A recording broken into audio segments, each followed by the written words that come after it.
For those of you watching on YouTube of a live stream, I am talking to real people in the chat. I'm going to wait a few minutes for some people to get into chat before I get started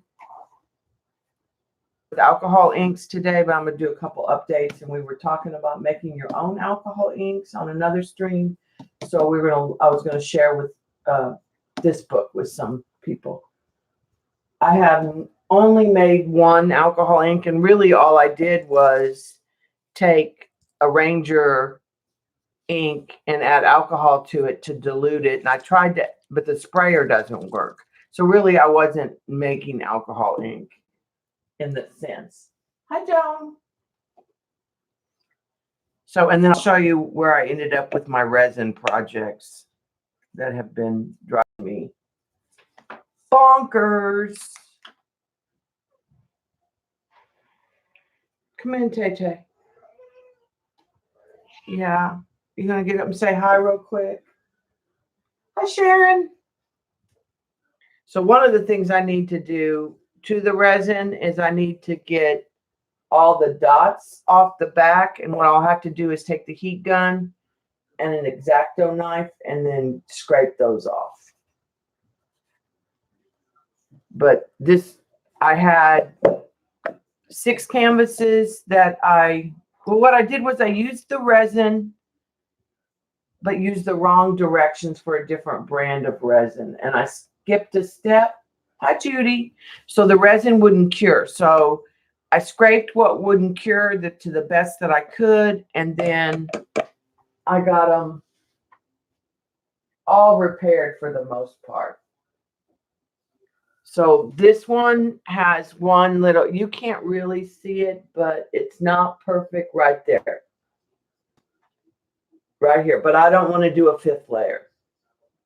I should have gotten that a little thinner and it would have been better. But considering how bad it was, I thought I was going to have to throw it away. And I could probably take some wet sandpaper and sand that down and polish it.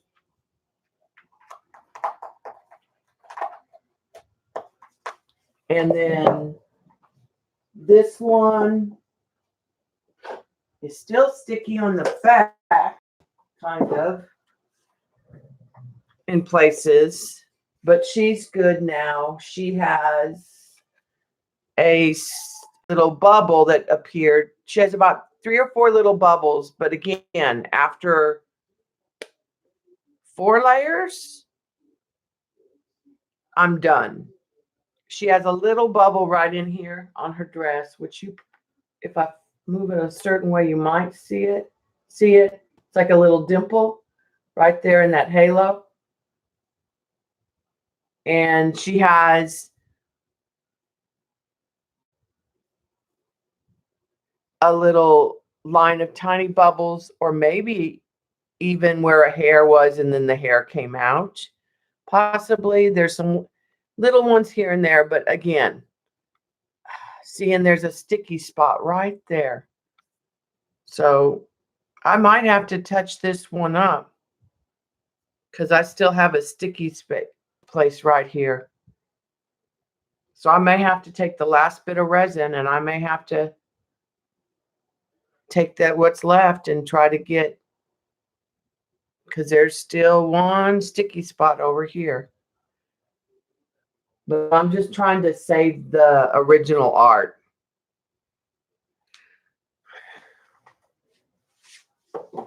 And this one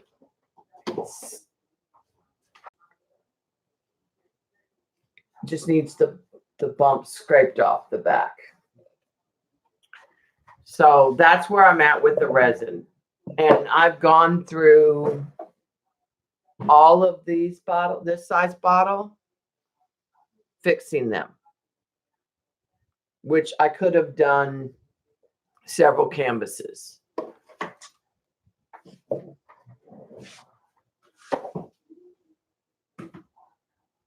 And then I did this commission, but she hadn't picked it yet. I did that the other day I finished it during a stream.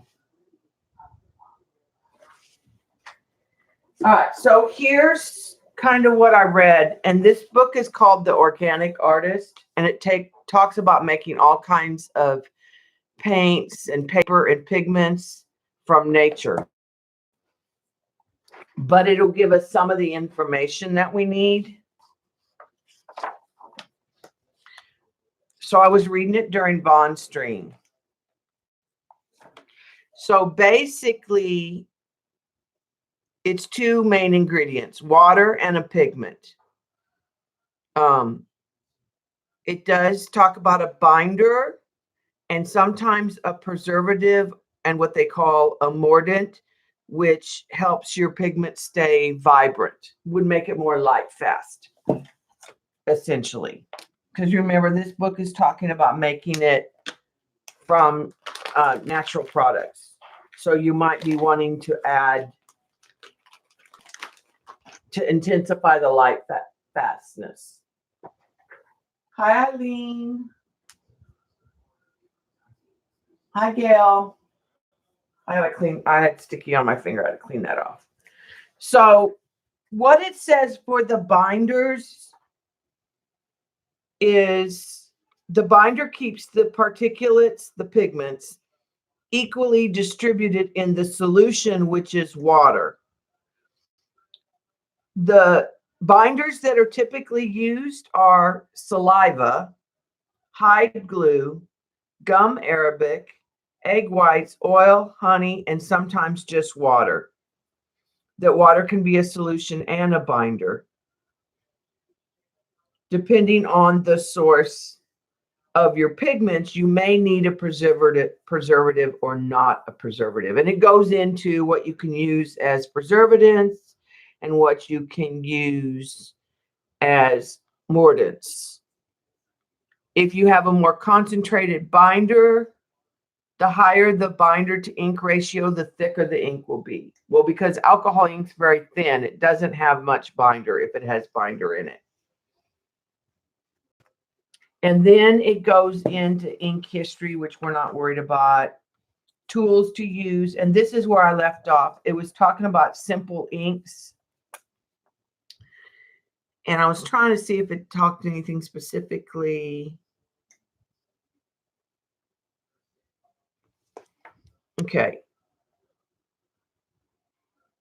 It says paint has thicker binders, except for watercolor, because the binder used is the water and the gum arabic. Dyes are basically inks that are intended to color things that are exposed more to weathering, washing, drying, and general wear and tear, because dyes often have a strong mordant added to help keep the color from fading or washing out.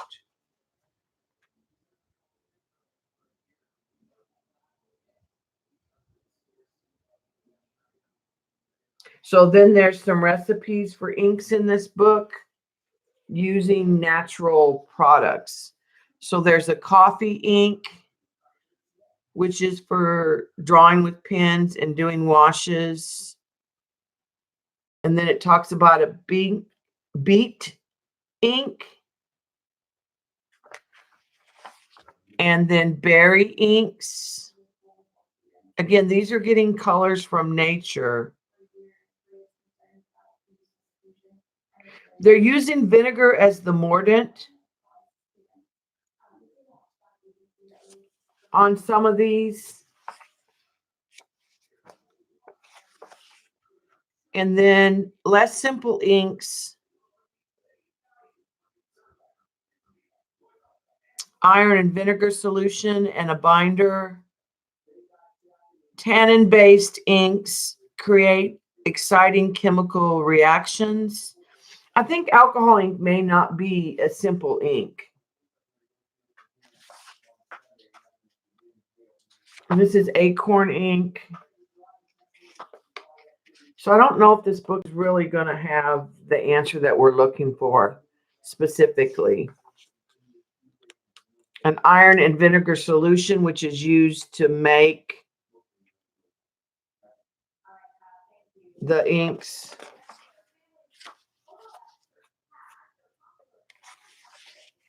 Black walnut ink. Now this is interesting. Like Joycey would love this book. This is your walnut ink and how to make it.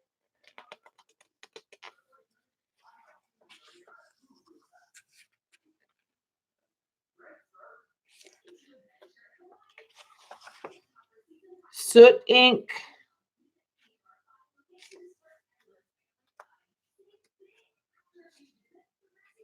It's using pine bark soot. A lot of these use hide glue as the binder.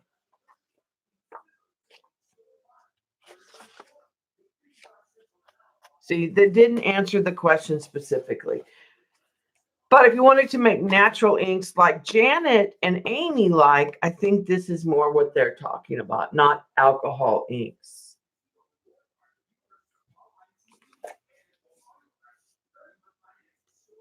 So I'm still not sure. Let's see what this says.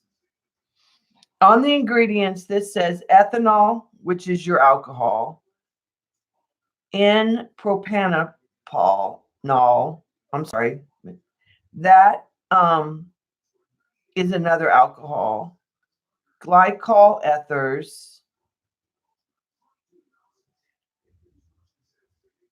Isoprene. There's different alcohols in here.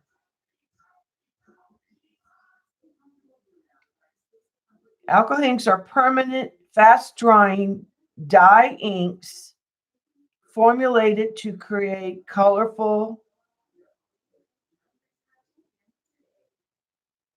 I'm having a hard time reading this. Polished effects on non-porous surface.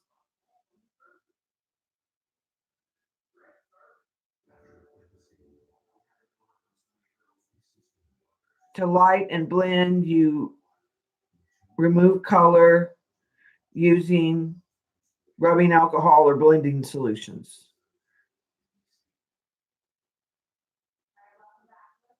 So it doesn't really list anything, but it does say it's a dye-based.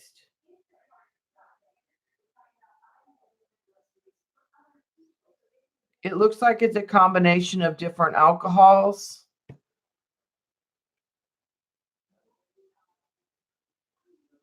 And I don't know what glycol ethers is.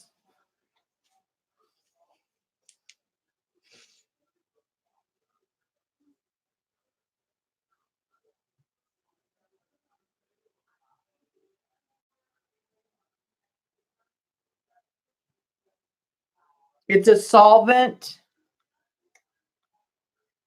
used in paint and cleaners.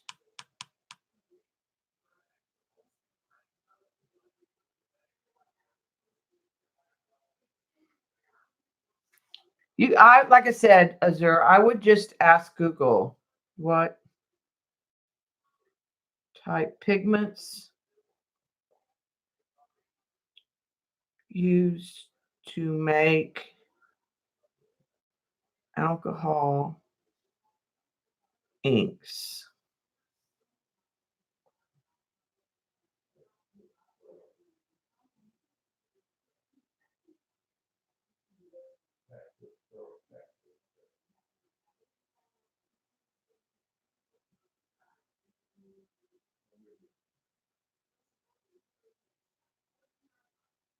Now this says the pigments like I use for the watercolors.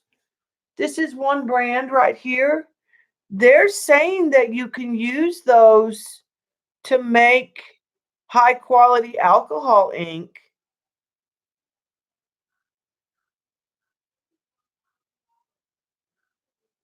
But it does.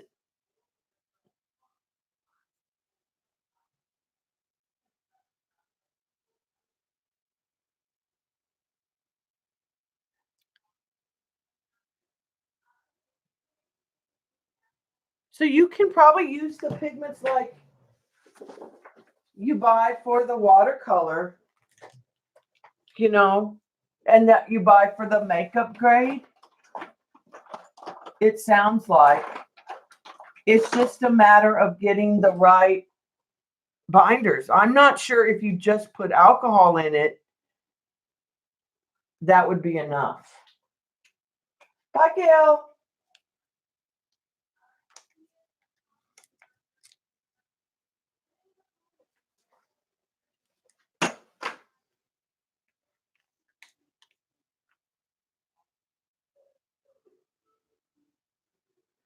Yeah, it didn't. So somewhere on the internet is going to be a recipe on how to use like this. I just haven't looked at it. And I've been thinking about trying to do something with my pigments that I use for the watercolors to get a shimmer, because somebody had some alcohol ink project that had blue shimmer, and I was trying to figure out how they got the blue shimmer in there.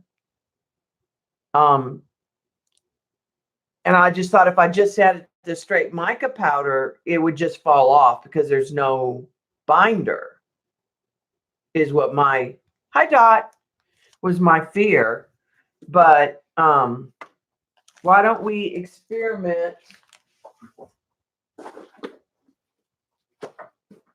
with a blue.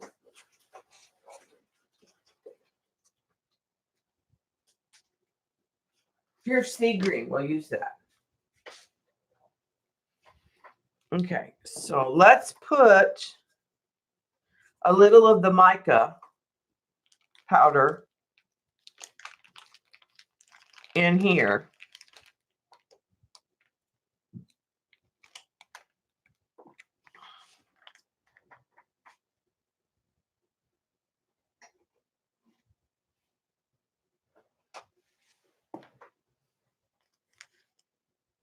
I'm going to do this two ways.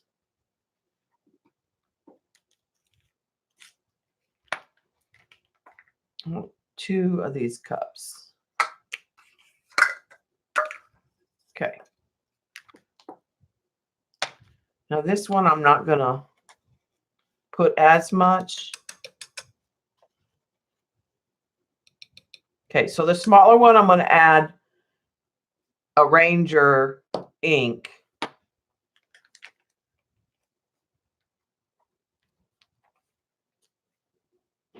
Hi, Lori.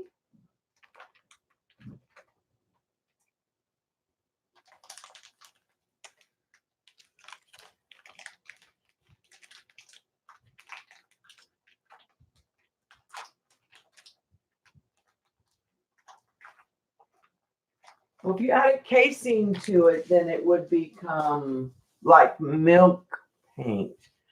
All right, so one of these, I'm just going to add rubbing alcohol to it.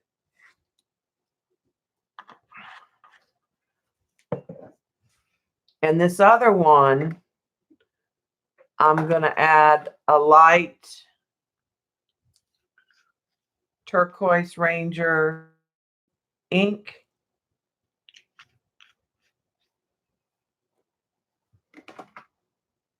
Okay.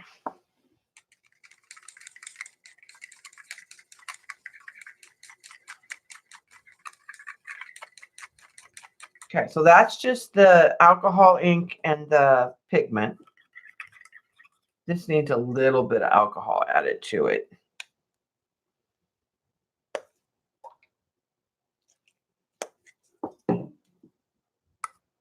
Just because I've got more pigment than.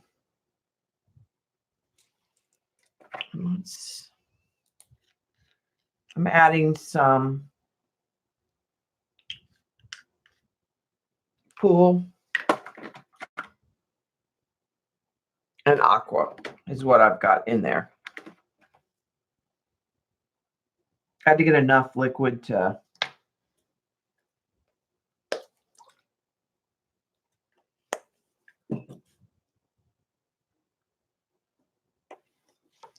okay, so let's take, this is a 6x7 piece of Yupo.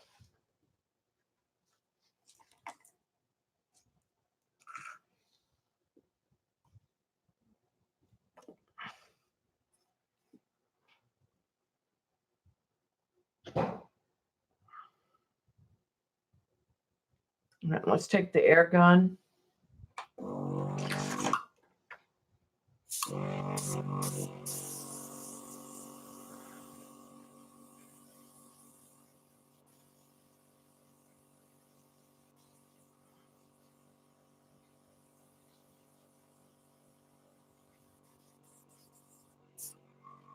right, let's add a little. Let me just get, I'm going to get plain alcohol and see if I can feather out the edges.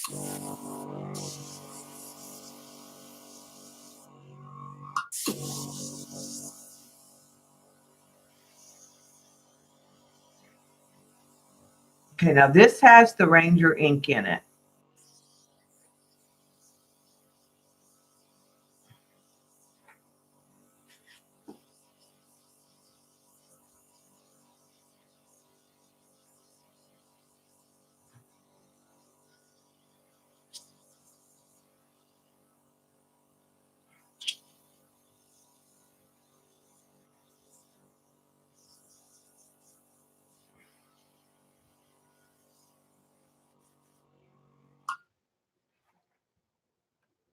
Okay.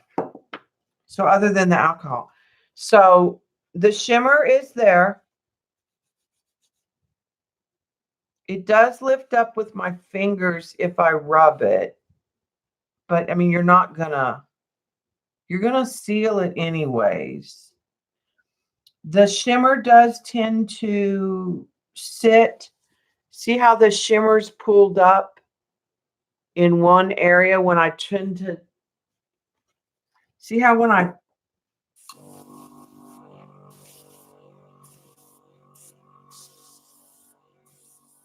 added the alcohol ink to move it around,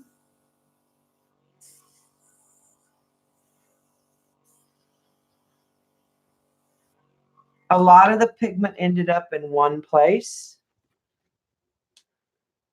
which I don't hate. So that definitely worked. Just adding the pigments. Let's add some more. Use that up.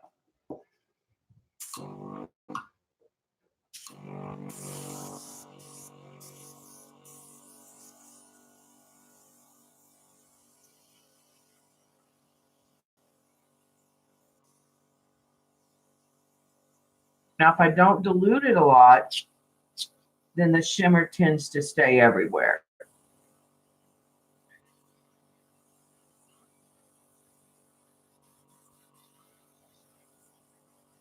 But it does pile up. So I can see some of it right here.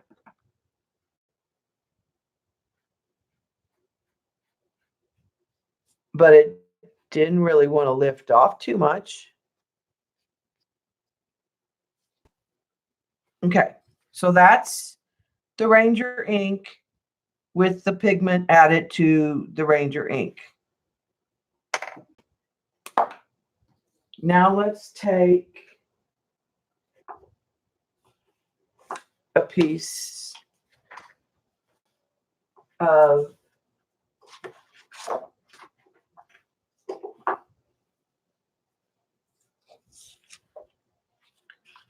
this is still Yupo.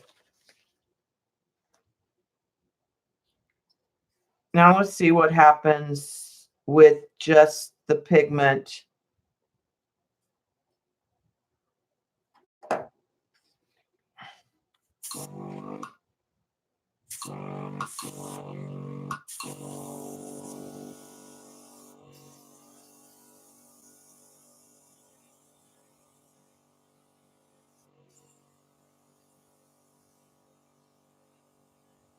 Now there's no dye in this.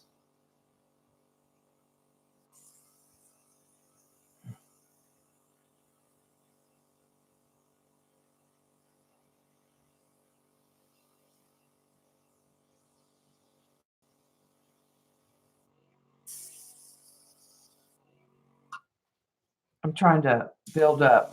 Like this is one layer, two layers.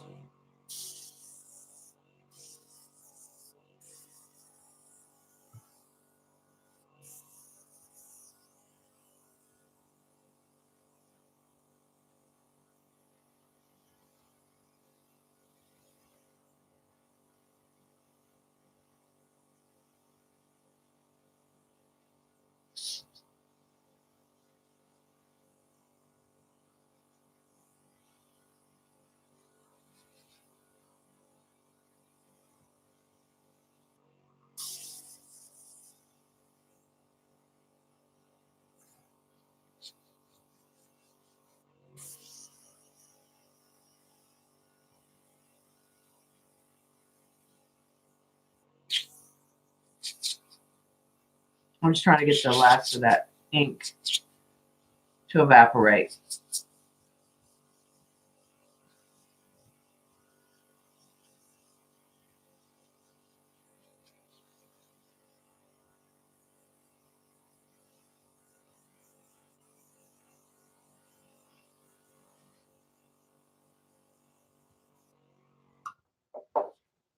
Okay, so one, it's very light because there's no dye in it. It does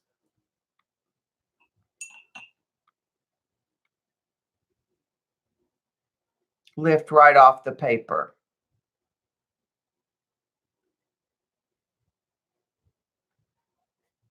Like I'm just lifting straight, that pigment piled up, and I'm just lifting straight pigment off. I think there's something in the alcohol inks in the mixture that acts as a binder. I don't think it's as simple as pigment and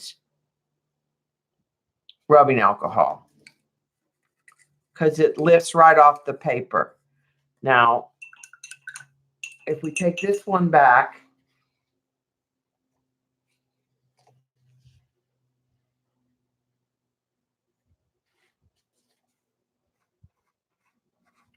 I can still move it, but I'm not getting like the piles of pigment on my brush.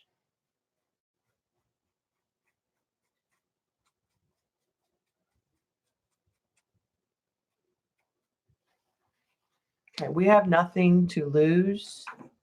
This is watercolor medium, which is basically gum arabic. What'd you read? Yeah, the glycol is another type of. Okay, let's try. Yes, let's try the binder in the blending solution. Let's add that to here. So if you bought the blending solution,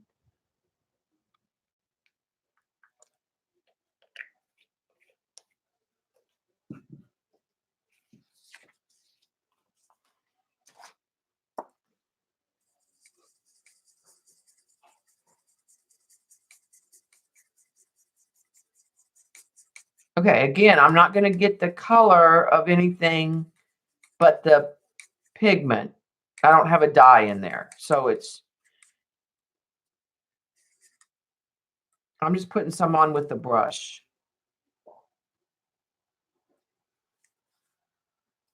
Okay, let's try that.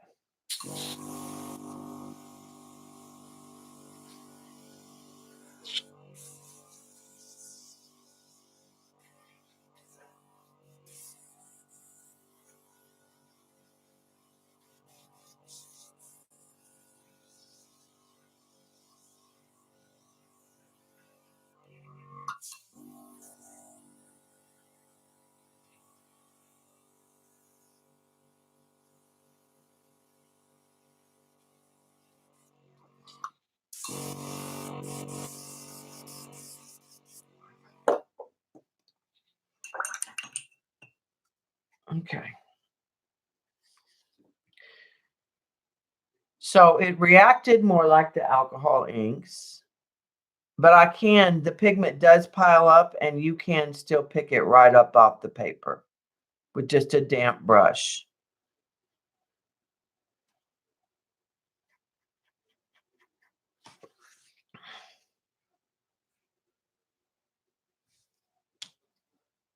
So let's try adding.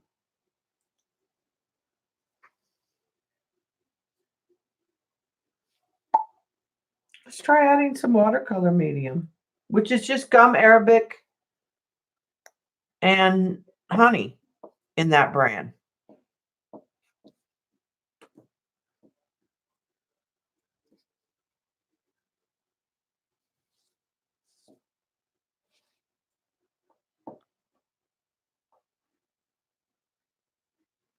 Well, it did sort of solidify it. Need some more alcohol, I think.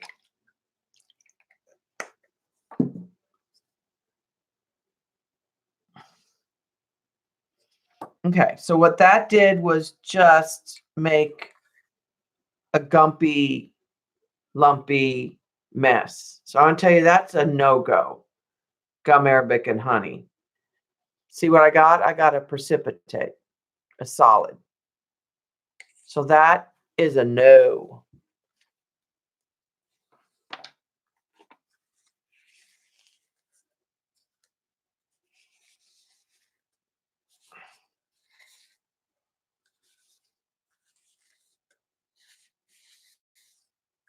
But I would think if you had some kind of dye that you wanted to use, that and the blending solution might be the answer.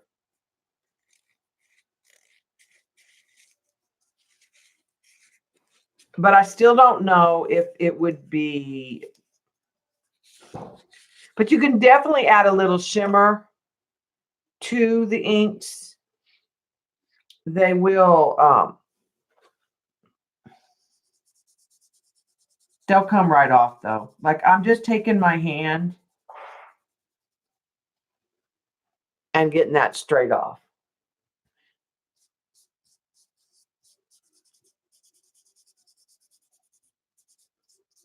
Because there's no binder. This was in the alcohol ink. There's no binder to hold it in. Because the pigments that I have for the watercolors are like what you use for makeup. So I think all right, thanks, Vicki. I'll read that later.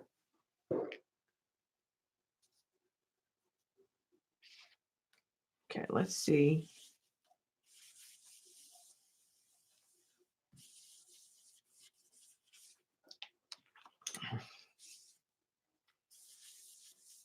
We'll use this Yupo, but let's get this other stuff off of it. Just get it back to the stained Yupo.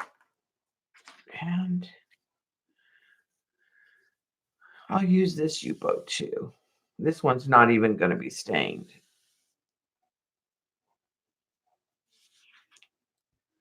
Now, if you didn't touch it and you sprayed it, but to get the all over shimmer, I'm not getting. So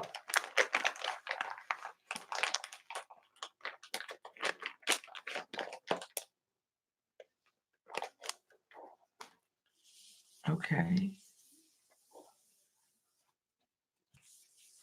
Like I said, I'm not sure it's worth the effort, to be honest. Okay. All right. Let's put the cap on that.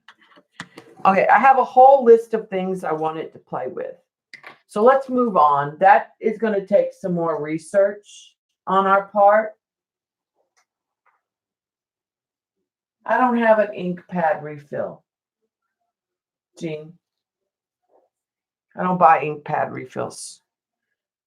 I don't use ink pads.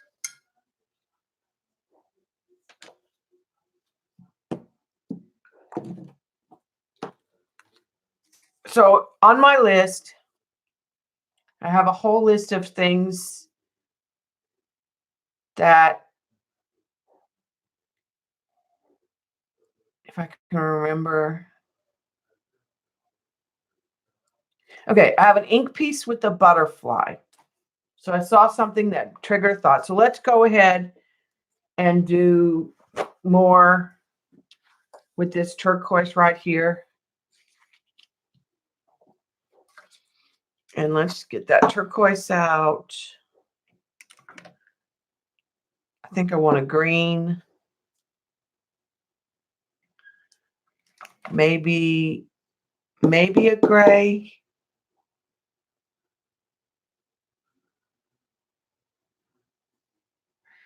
I think I'm just I'm going to start with simple. It's the glycol you need to add.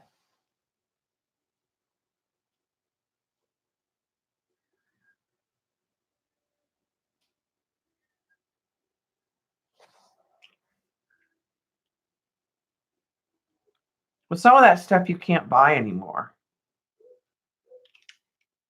If it's the coolant, you can't buy that. Some of that stuff is dangerous to. Okay, let's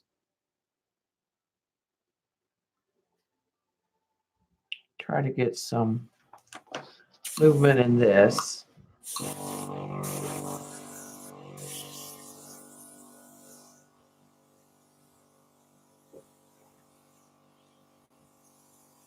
I want that soft, wispy look.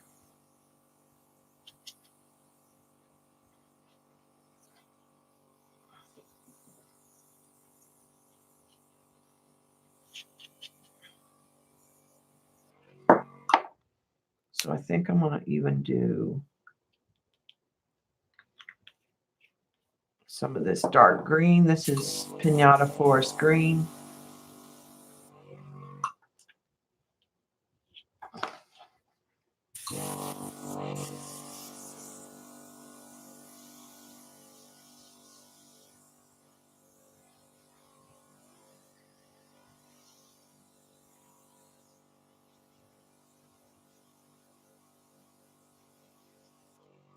Okay, I'm going to soften the edges out.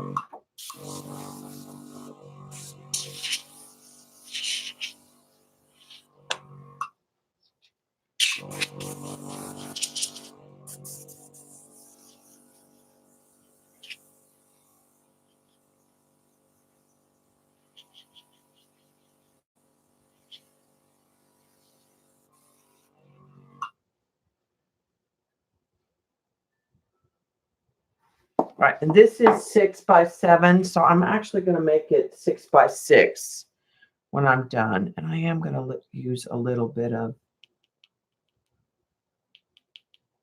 a gray here and there.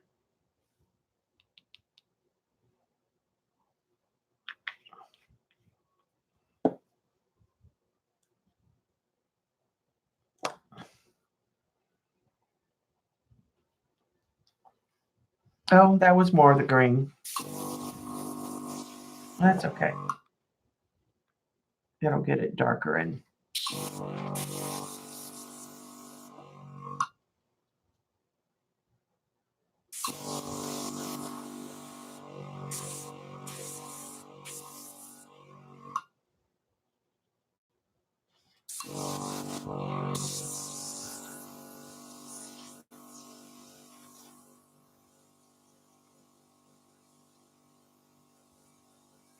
I'm just trying to push the green over into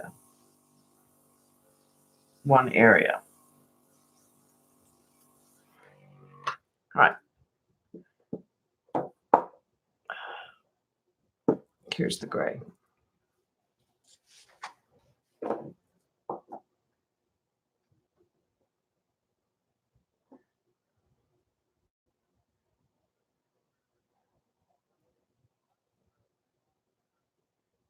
Okay.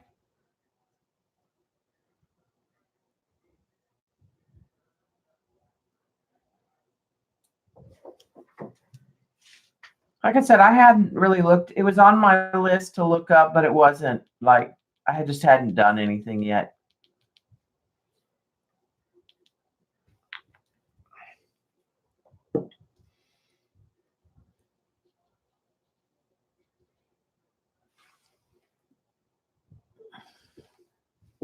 That gray is going very green on here.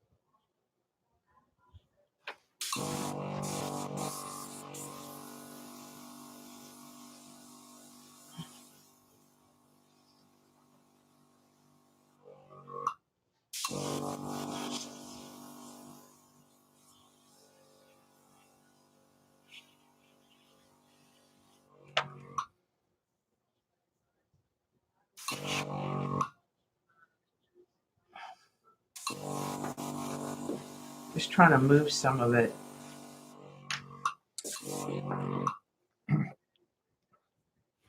I also think I want to add some.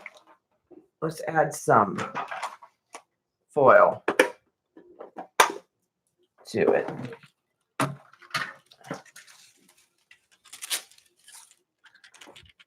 I bet we can add. Oh, that works.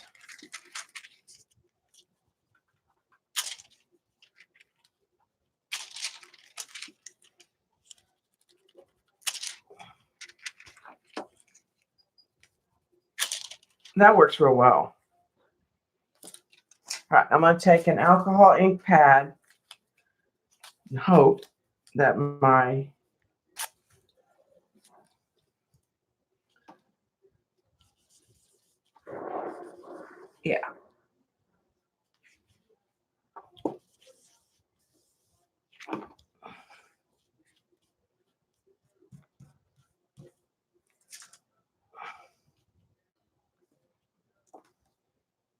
like I said, I'm going to cut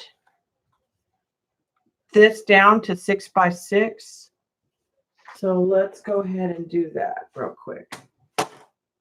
Because what I'll do is put it in a 6 by 6 panel.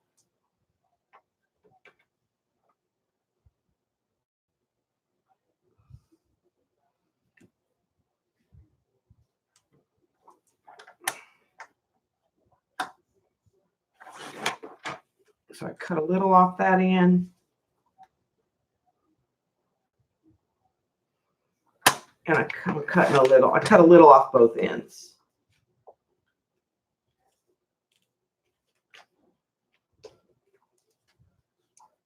Okay.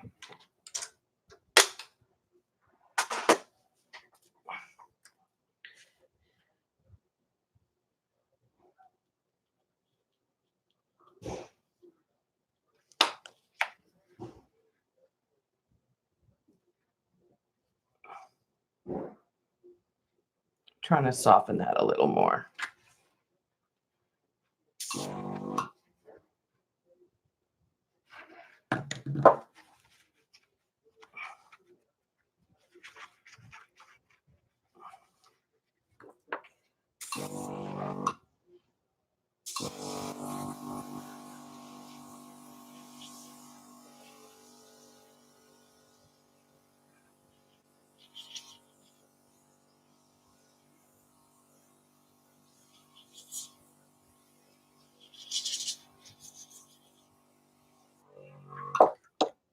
Let's take a little more gold and see if any of that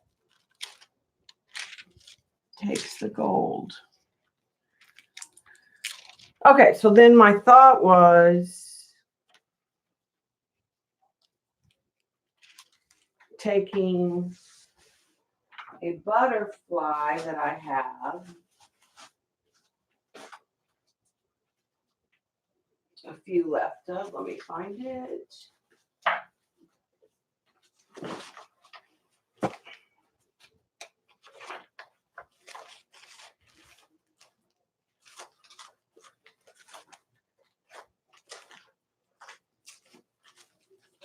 There they are.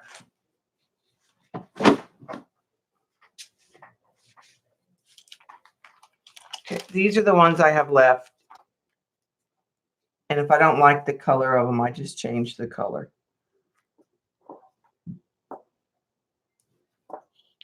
My thought was just putting like a butterfly on it and then sealing it in resin.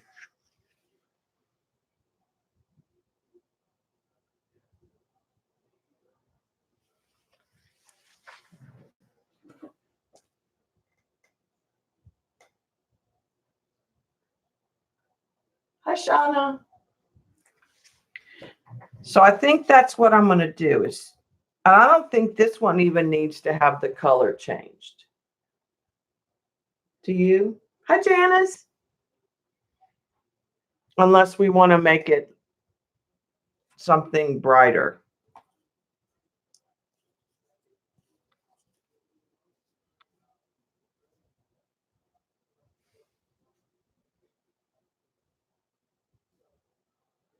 Okay, so then all I'm going to do is take some gel medium.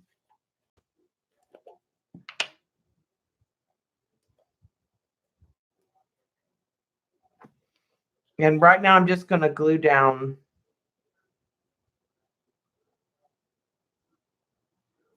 the back.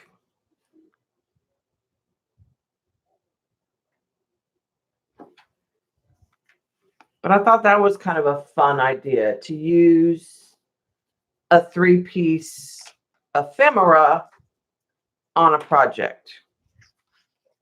So that was one of the things. I saw something, it was a watercolor with a butterfly.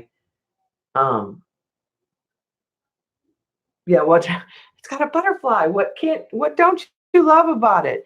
But then what I'll do is probably get this and either put it in well, the 6x6 mats, I don't think you can find very easily. So I'll probably get a 6x6 wooden panel and put it on there and put it under resin. And then the butterfly would be under resin. Unless I find a 6x6 frame or an 8x8 frame with a 6x6, something with a square matted. But those kind of square mats are hard to find usually. But I think it would be cool under resin because the butterfly would get buried under resin. Actually, the butterfly came apart. There's 2 of them. That is so weird. So let me get some. There usually are not 2. That should come apart at the factory. That should have its own jewel. Yeah, a shadow box frame would work if it were 6x6.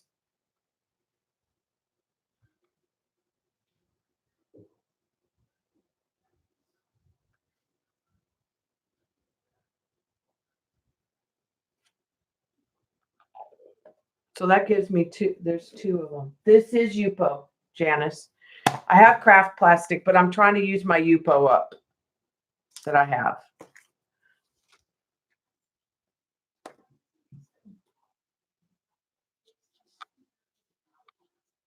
So I'll sign that one later.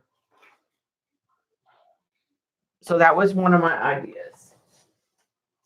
It was based on a watercolor that I had seen. Okay. The next one is also Yupo.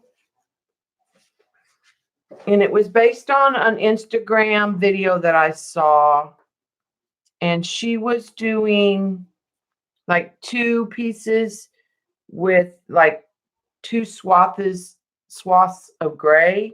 And then she did like drips or runs. So, but that made me think about a reflection of a city. So what I want to do is first I'm going to start with the technique that I like, where you get the layers down and then you kind of create just the lines. So I'm going to do a sky and water, first of all.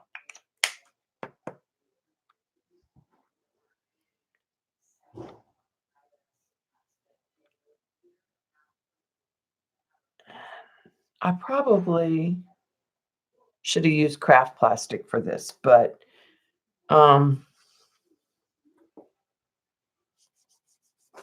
let's clean out a little area right in here. That'll be our buildings. And that. So let's take some Frisket real quick. I'm going to think this one through. Let's put some Frisket on where I want the buildings. It'll be a little easier.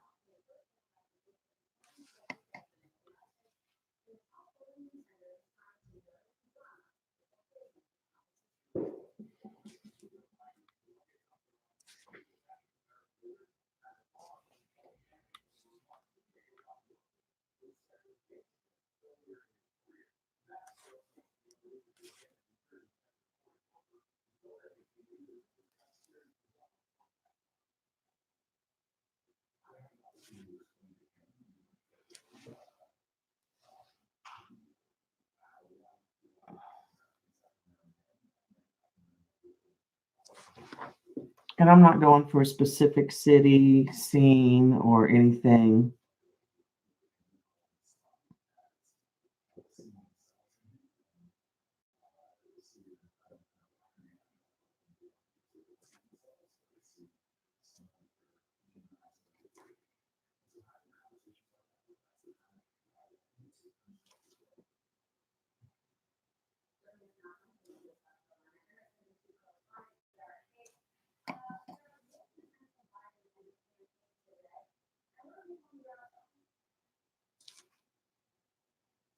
Okay, we'll let that dry in the middle.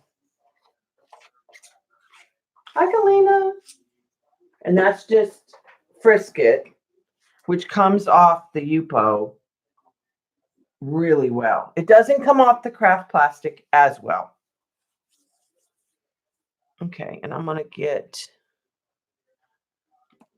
a lighter blue.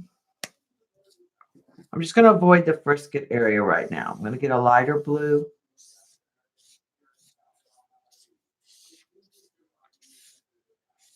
In the sky.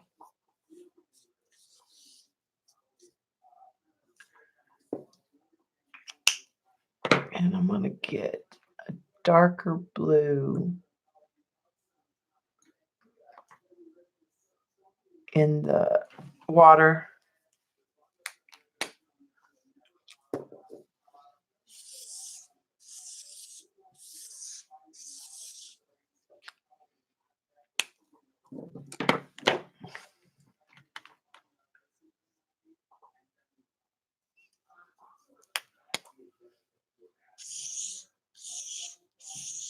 I'm a medium.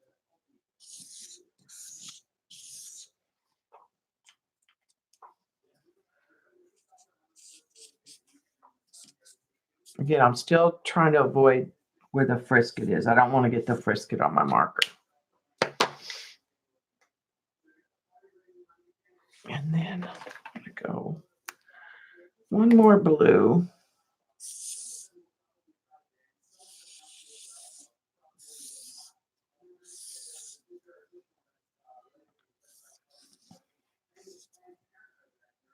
And we'll put some touches of that in the sky, but not a lot.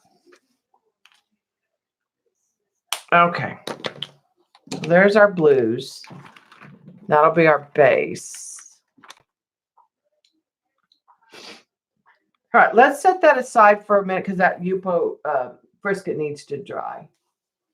Hi, Violet.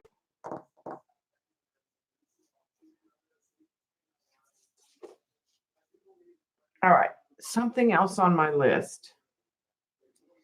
Okay, a bright corner. Okay, this is the craft plastic. Okay, and I'm going to use the bottles for this if I can. I may have to use some markers. All right, so I'm going to use some yellow. And then I'm going to work into the orange. And then I'm going to work in to the red. And that's where I'm going to end up having to use some marker because I need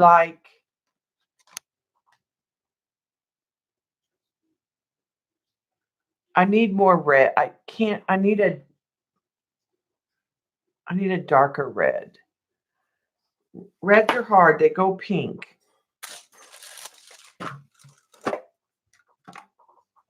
Okay.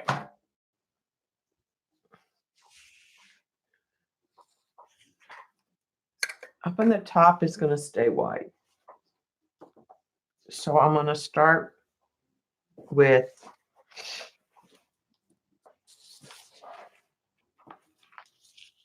the yellow in the corner.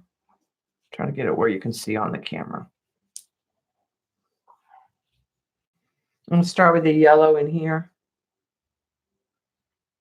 Actually, I think I'll turn it sideways and go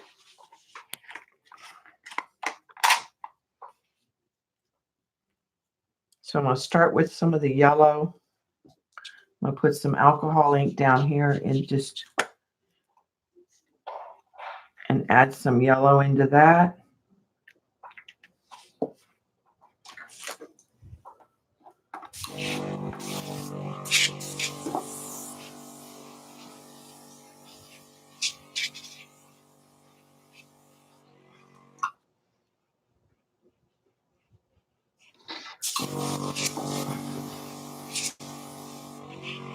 I'm going to work out on the edges.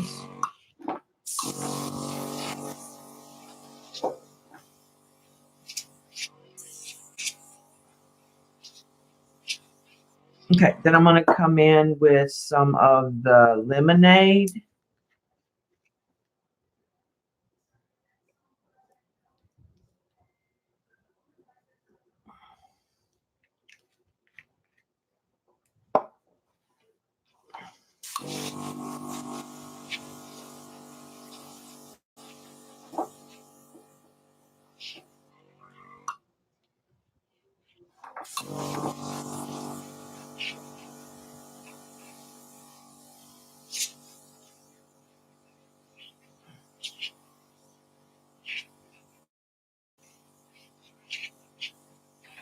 Okay, and then I'm going to add some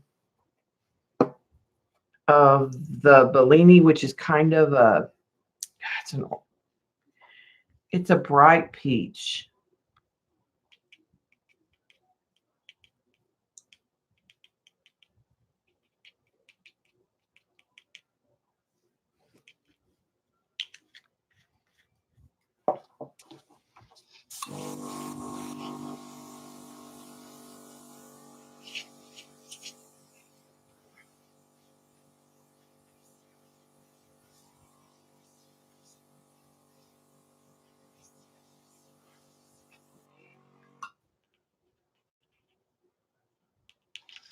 Just add some alcohol in here, kind of blend.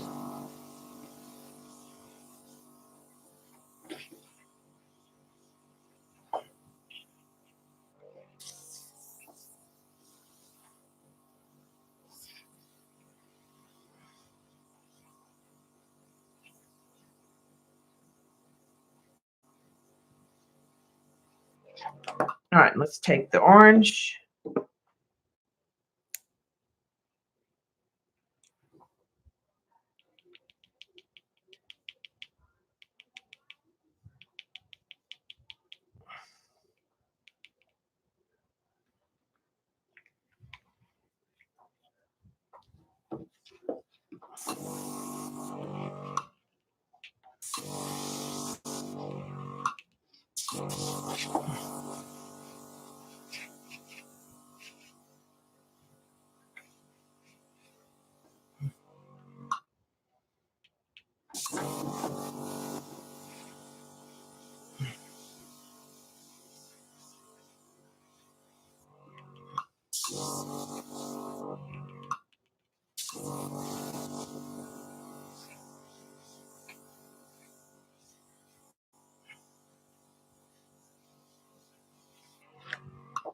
Okay, I think I want some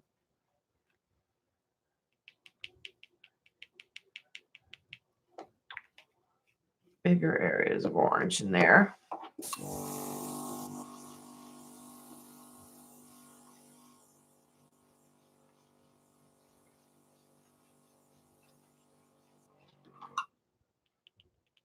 And I think I'm going to go with some orange back in here.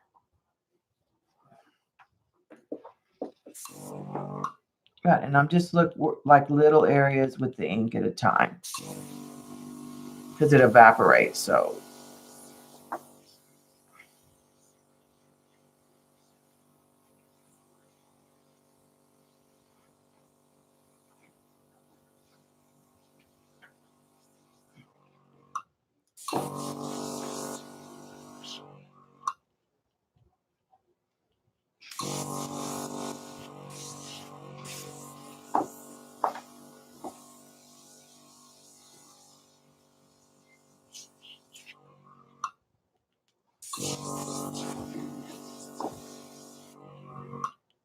To me, this looks like clouds or silk. All right.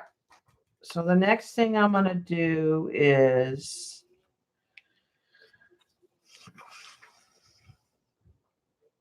red. This is geranium, so we'll see.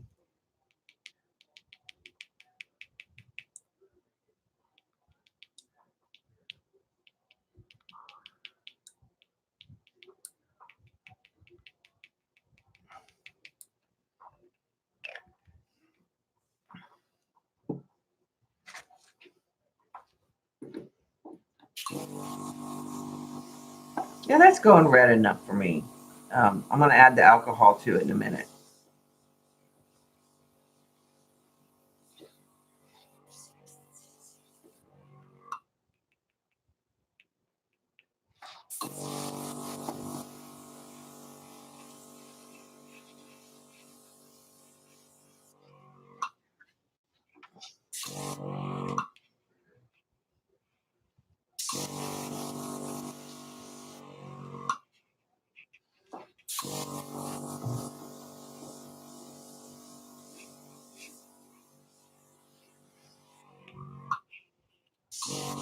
It's going to go kind of pink in the end.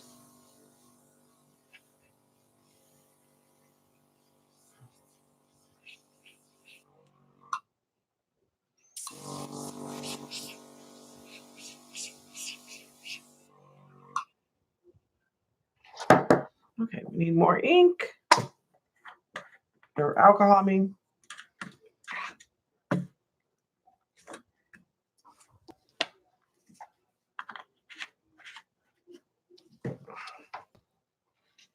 And I'm going to go with the darker burgundy and some more of the orange. I feel like I'm losing the orange right in here, and I want to keep that orange in there.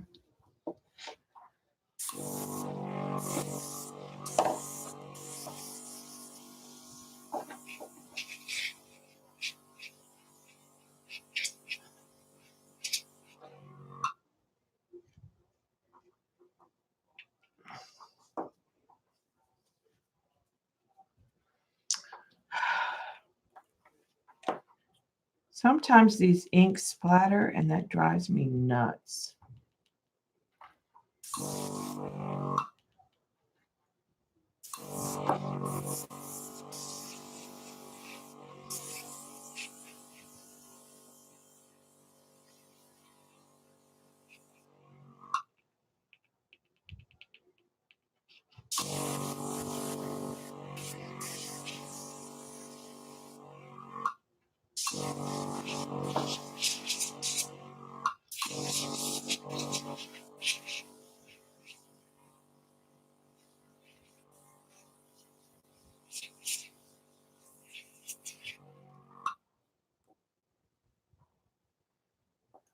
Okay.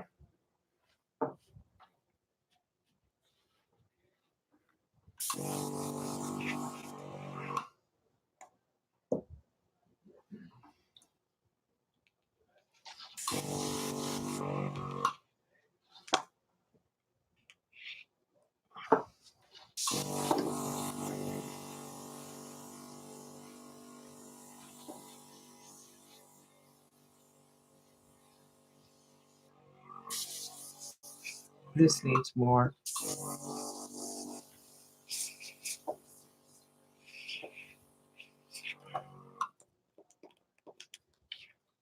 Right, and I'm going to take an alcohol wipe.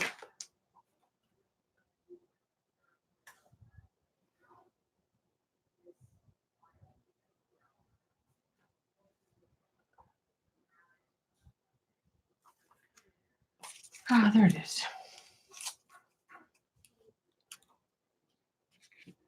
Now, this does not stain really. So I'm going to lift some of this out because I feel like it's too heavy.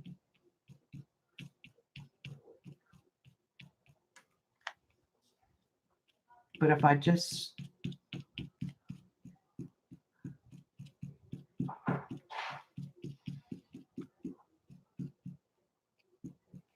lift some, then I'm happy with that.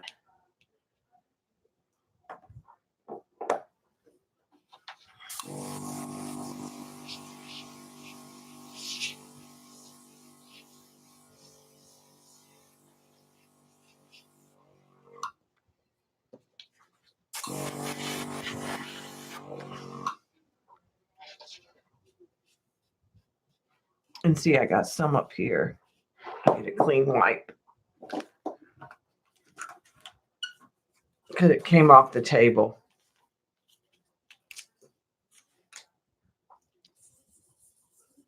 But craft plastic is perfect for that.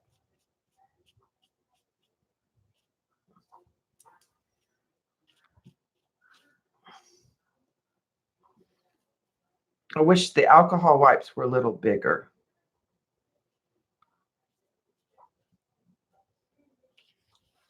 Okay, I need to get back over to this side.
Okay, let's get some more.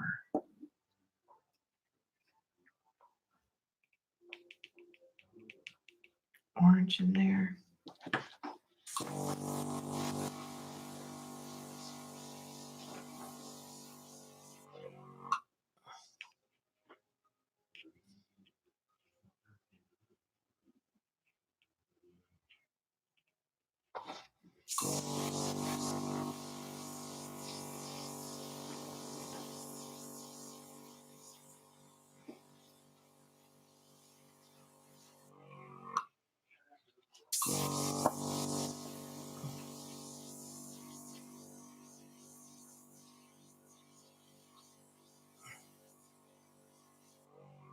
This burgundy is older, and I wonder if that makes it harder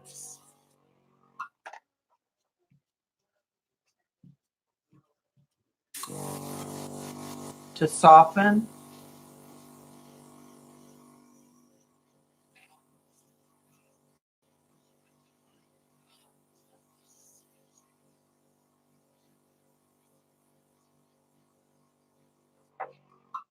That's kind of the look I was going for.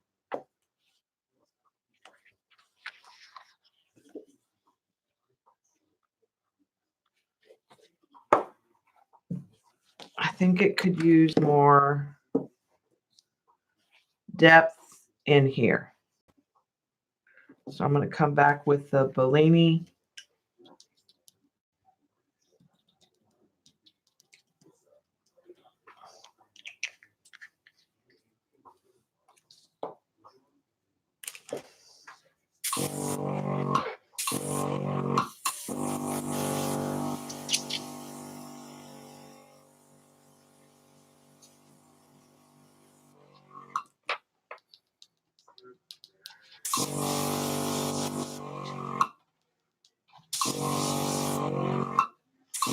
And a little bit of the orange.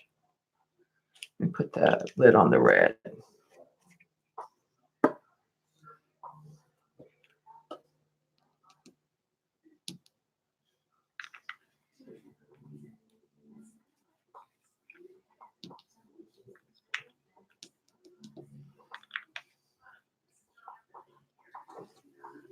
A mustache.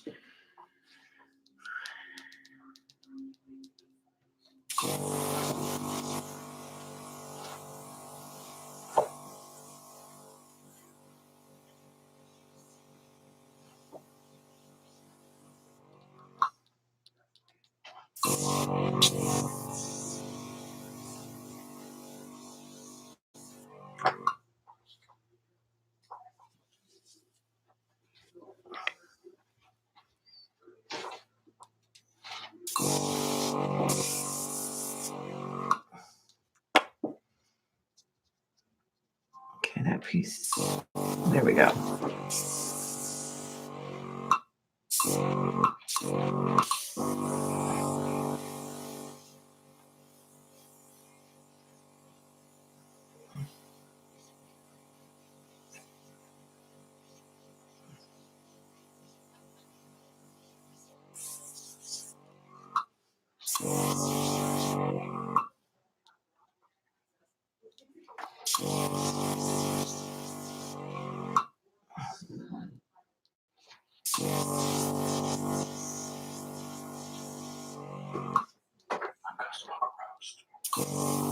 I thought we were gonna do the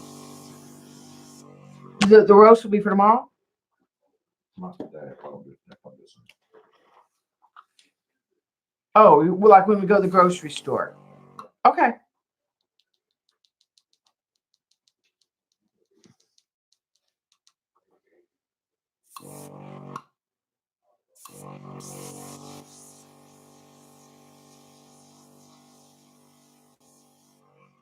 The white spot there, so I'm gonna put some yellow in it.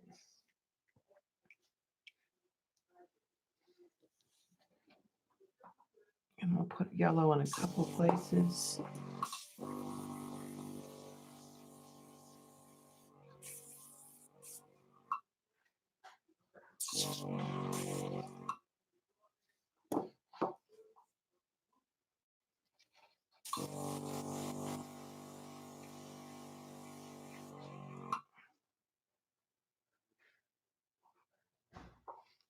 Right. I'm just using some alcohol to push the alcohol away.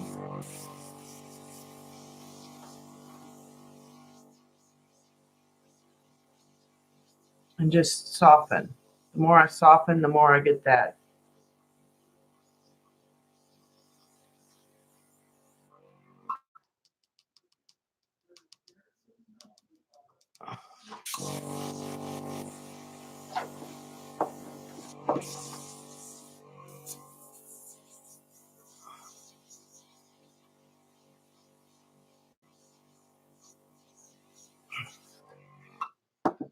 All right, I'm gonna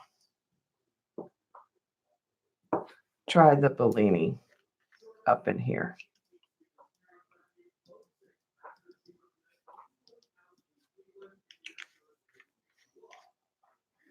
I think I kind of like that.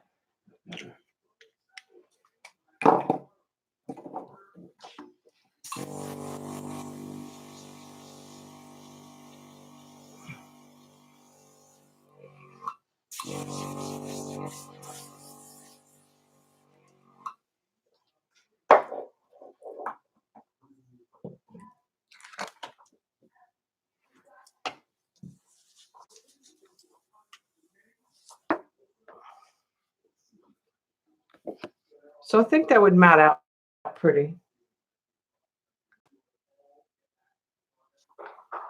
Just working on getting the, bye Vicky. Trying to get that look of like silk or clouds. We set that aside. Let's come back to still sticky, so let's do something other. thing off my list.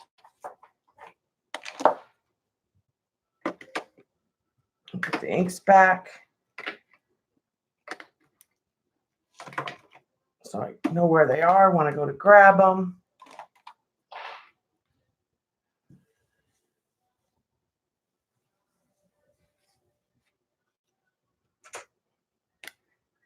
Did that one, did that one. Can't do that one.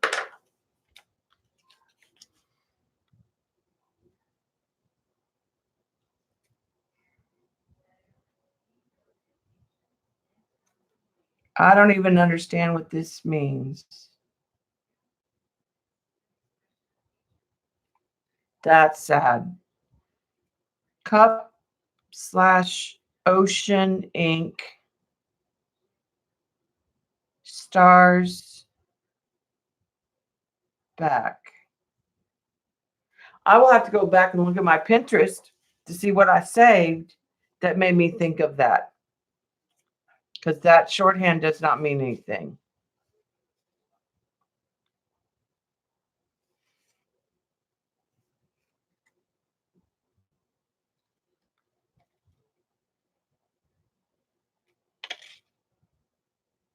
All right, let's try. And I'm just going to do an odd size of the craft plastic for this. Because so far I have not been able to do this. And if I can get them to work, it was like a page full of roses.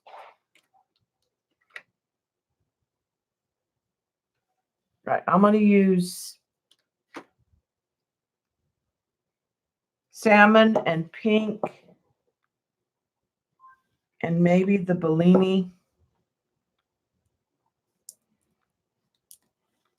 Okay.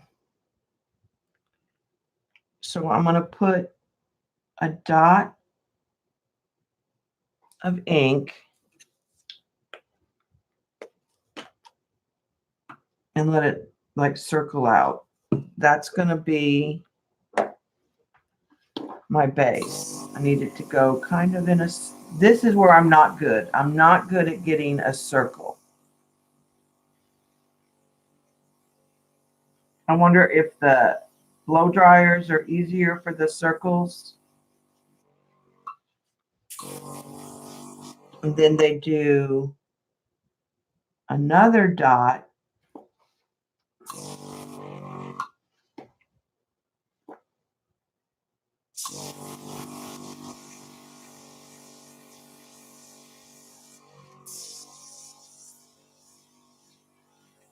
This is not doing it at all what I want. So it's kind of leaning into the other idea. So let's do something else. I like this.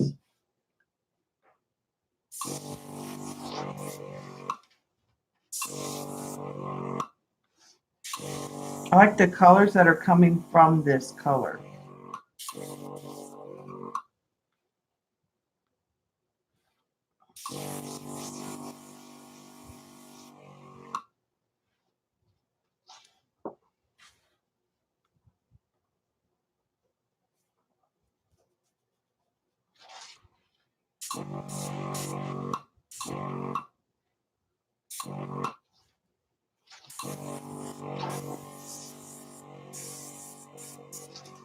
Okay, let's try some of the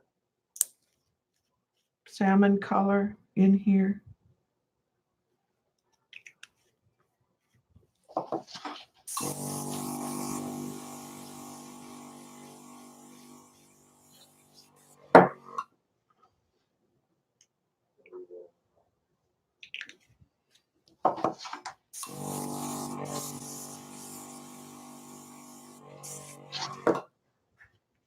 All right, and then I'm going to go with, yeah, I like this combo.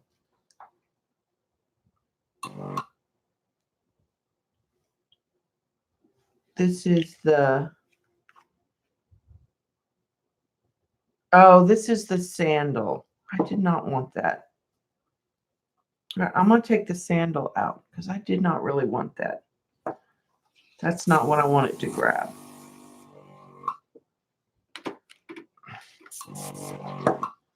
Okay, let's put the...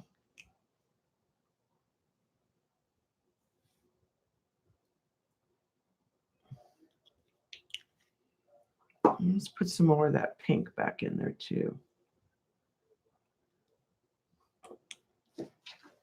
Okay,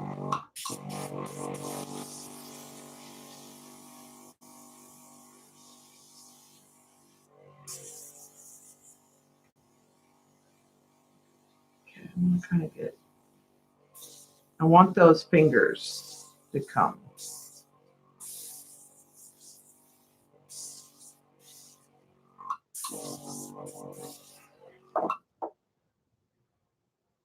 Okay, let's try.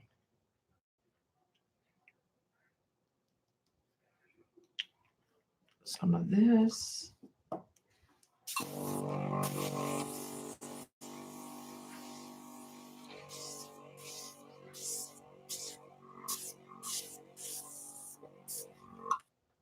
Okay. Now, my thought was, I don't know if any of you realize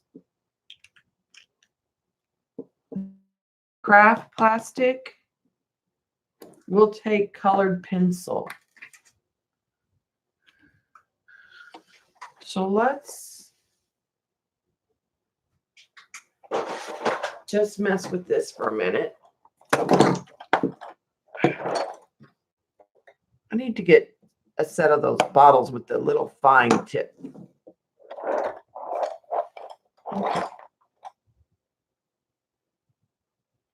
Crimson, dark purple.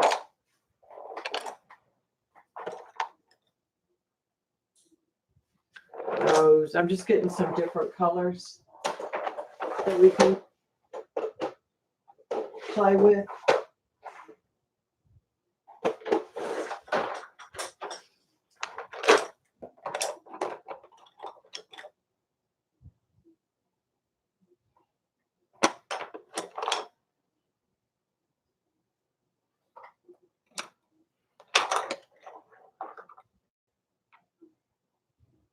Blueberry.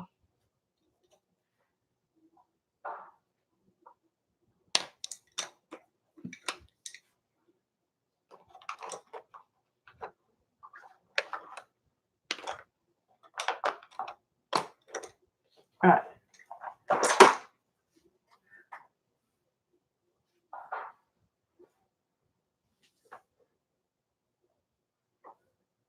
Hi, Josie. All right. So try if we can kind of, this is a dark purple.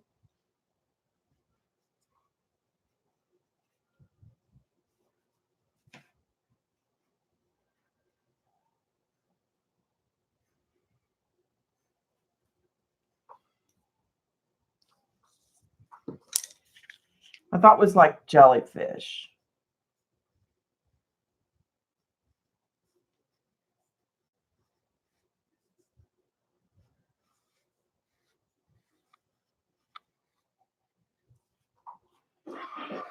I didn't know if y'all knew that the craft plastic, I don't like that pink, could use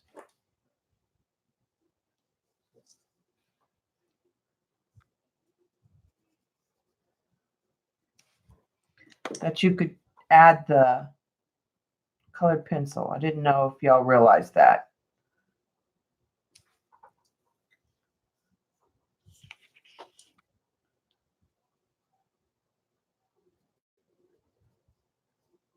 So I'm just thinking you could work on it.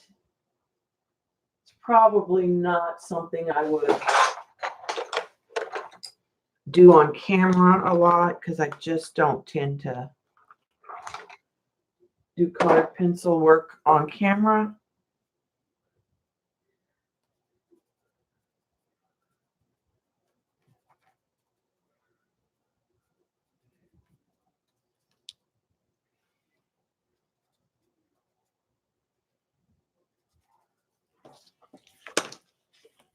So kind of create a jellyfish shape and let the inks be the base and let some of the lines, and you could even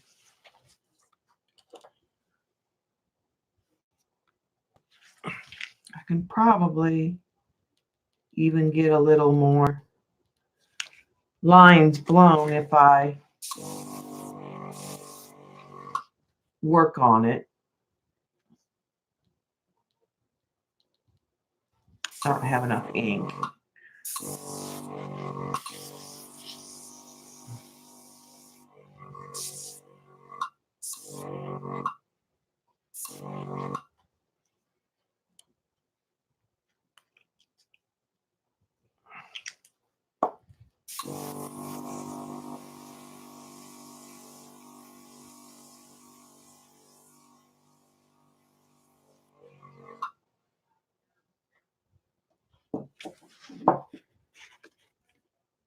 And on the craft plastic, you could even take,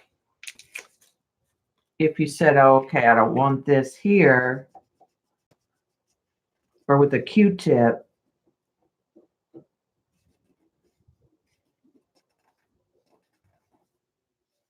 you could remove and clean up.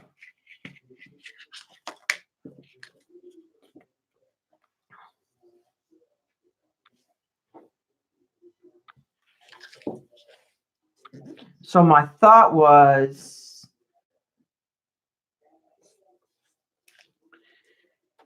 that you could use some of the ideas from this book. Let me find it. That if you did shapes, that you could create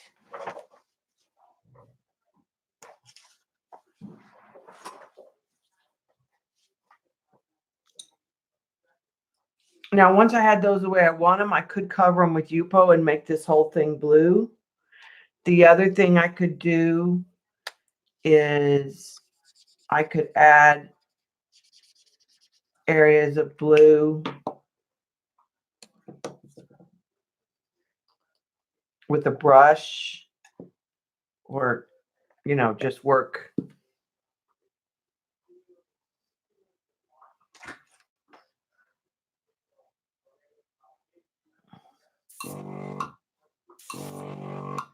And you could get in there with marker. You could do your background first if you want it.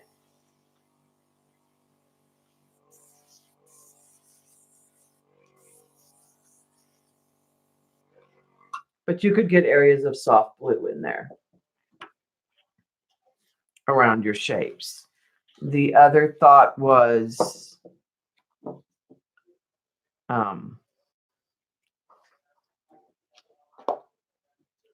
take something.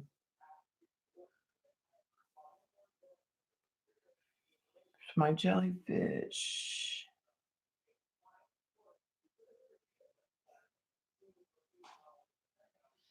Let's do a cluster. I'm going to go down towards the bottom.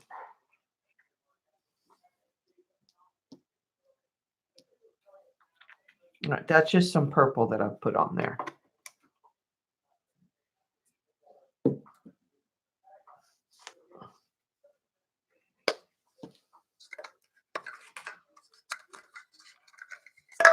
I need to get some alcohol ink in the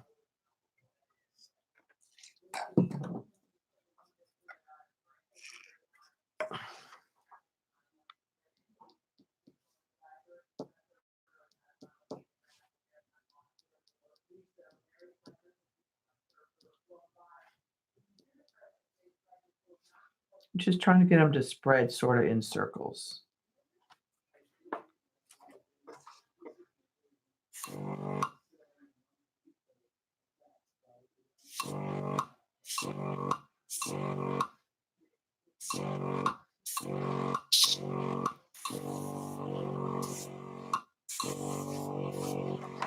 Let's get some of that.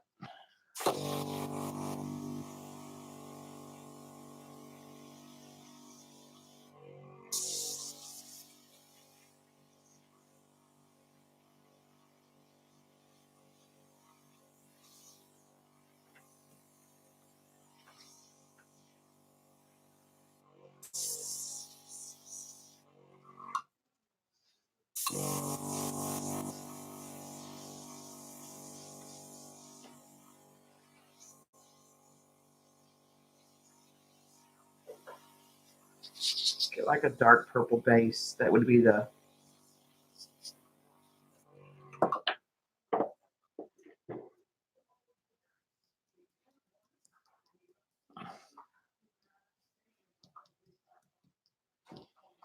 Just trying to get some on both sides.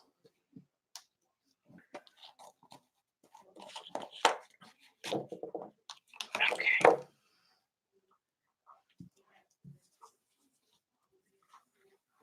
Just trying to get a base on there. Let me clean it up a little.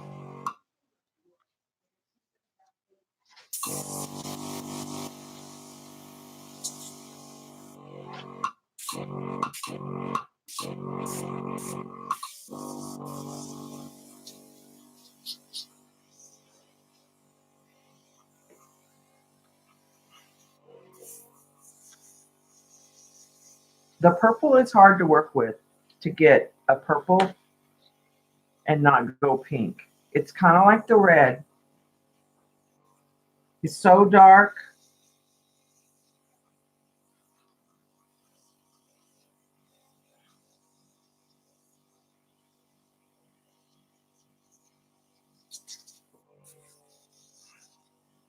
Okay, I think I almost have that.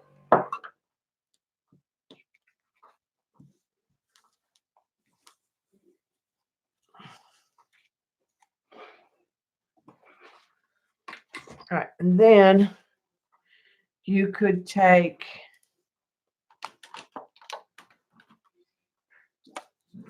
let me put this stuff up because I'm going to start knocking stuff over.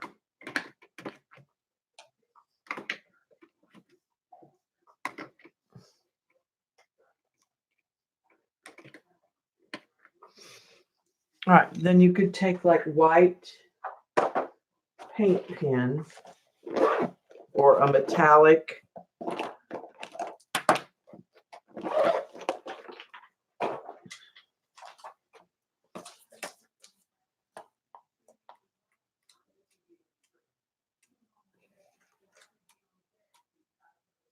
So she's got all kinds of things that she shows you how you can draw in clusters. Lots of ideas. So let's just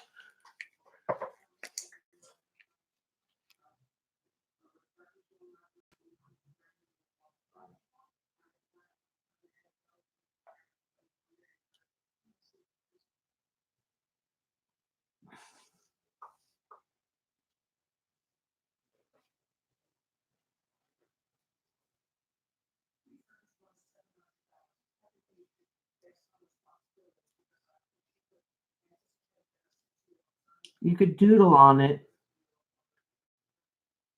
Now you could use white colored pencil. This is going to go more pink. This is the paint marker.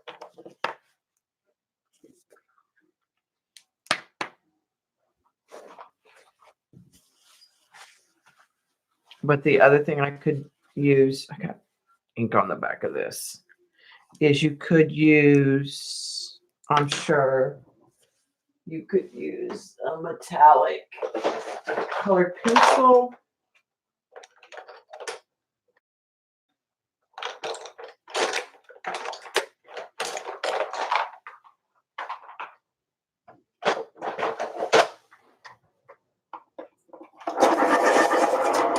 Let's try that.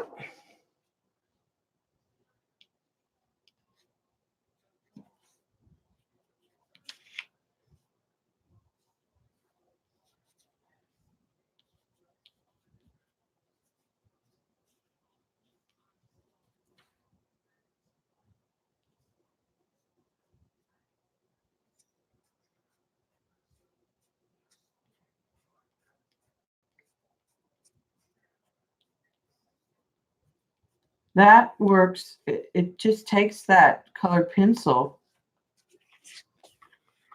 really well.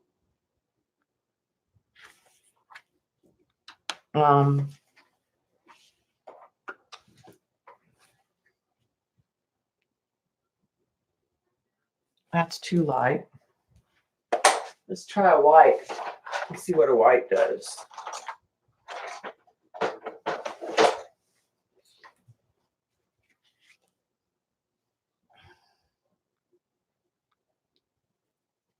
White does not show up very well.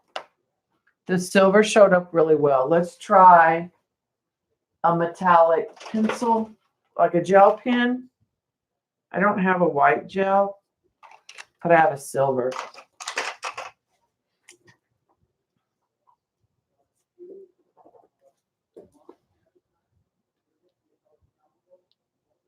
No, the gel pen doesn't want to slide on here really very well. The silver metallic pencil did a lot better.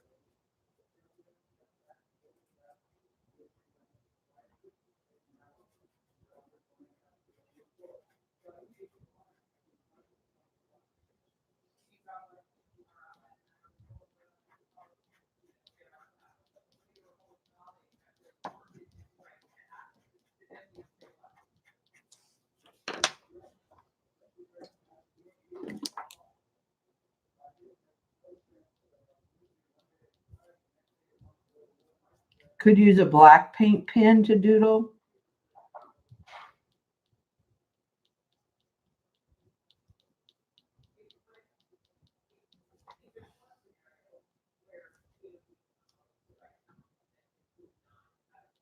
You could put a matte sealer on it, but I am getting a lighter color of it. So the paint pen does kind of doodle really well on it.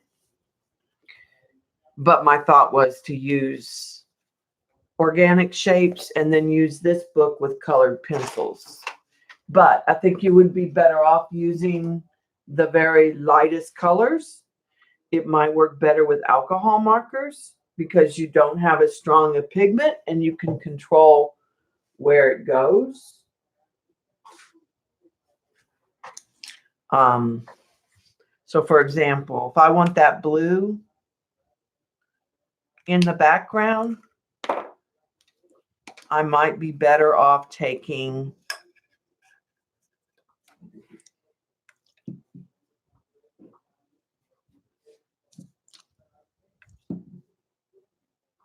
rubbing alcohol and painting it in areas. That's a little greener because that's just what I had in my brush. But I don't mind that mottled background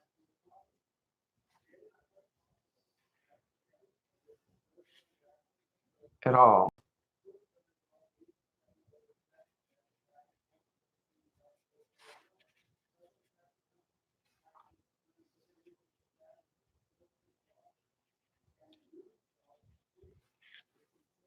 And then like if I want the blue up here,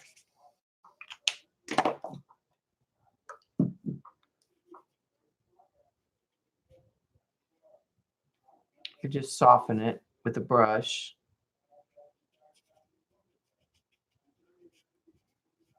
Because I get that original line to move. And then what I probably would do is flick some circles, some splatters to get organic feeling.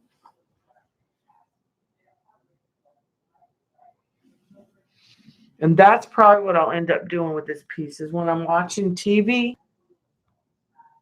I'll come back in. I'll probably add the background and then I'm probably going to come back in and create the jellyfish with the colored pencil. So I didn't know if any y'all knew that you can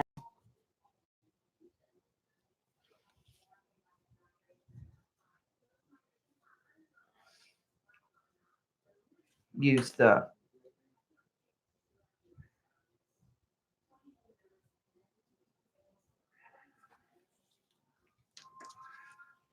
And I just moved that back because I wanted to move that.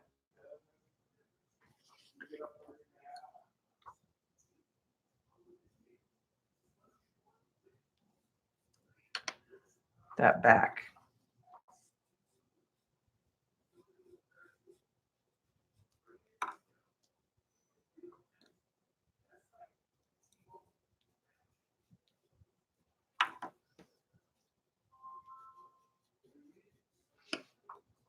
And let's see what happens if I decide I need to erase.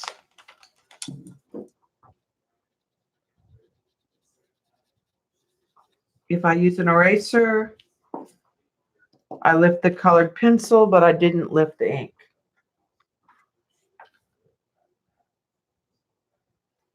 So that is something that I saw in Miriam's video or one of her subsequent videos.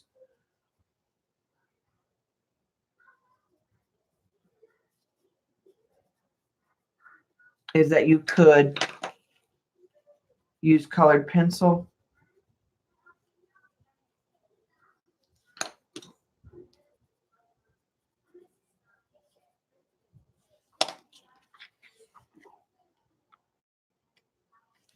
And get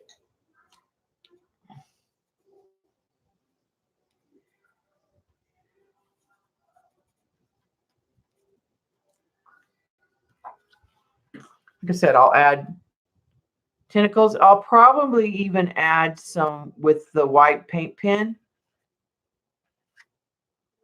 or alcohol ink on a brush to get more ink once before I add the colored pencil. And you can clean up if you're using craft plastic. Now, if you're using Yupo, I don't think the colored pencil works on the Yupo. Let's put these up. Like I said, I'll play with that later. This is the kind of work I like to do when I'm watching TV. Is I'll sit and play with that.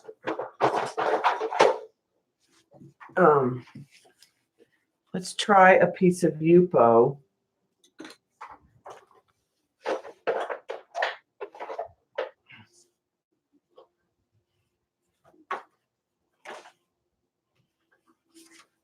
Okay, there's a piece of Yupo, and I'm just going to go to the bottom of it and see if it takes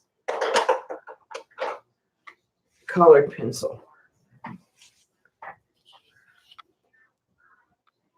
Yes, it does. It does not erase as well as the other did. My eraser was not the cleanest either. But it did, the Yupo did take the colored pencil. So that's another mixed media combo to consider if you're wanting to get kind of fine details, is that you can use your colored pencils on top of your alcohol inks. Let's see. That's close enough. Let's do this. So what I'm going to do is let the inks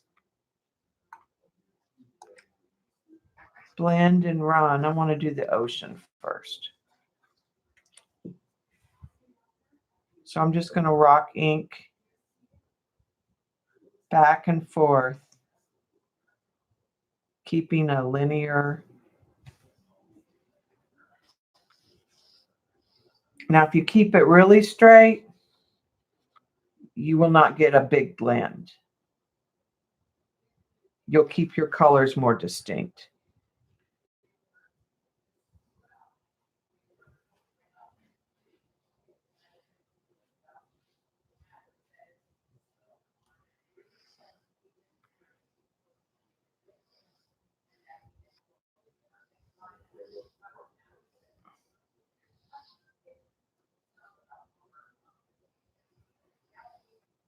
Okay, and then I'm going to take some, let's take some kind of blue. Let's stone wash, that goes purple. Let's take some denim and run some denim down the side. Let me add some ink to that.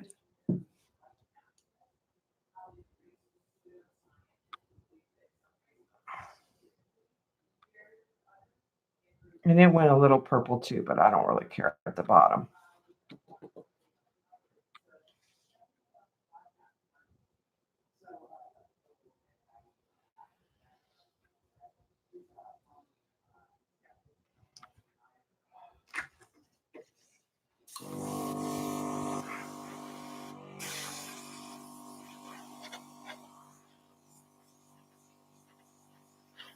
Okay. That gives me some water. I just wanted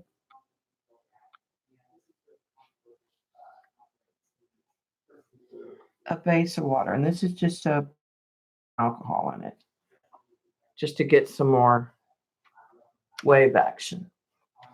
All right, now let's get the sky. And I'm not worried about the Yupo, where the masking fluid is, I mean.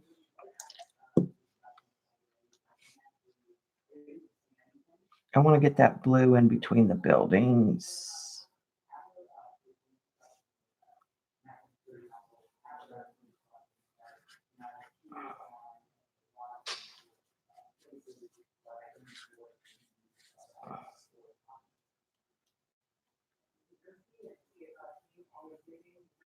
Get rid of my marker lines. Okay, and on this one, I am going to use an alcohol wipe, like you would a Kleenex.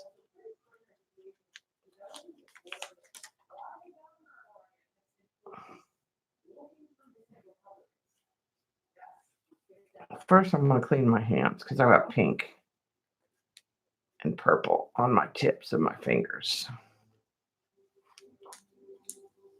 I wish the alcohol wipes were a little bigger. Let's dry that real quick.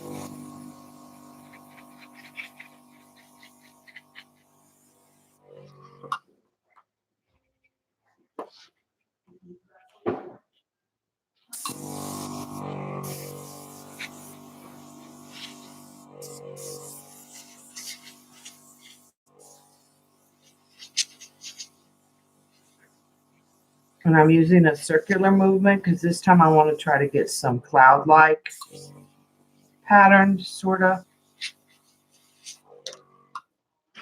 All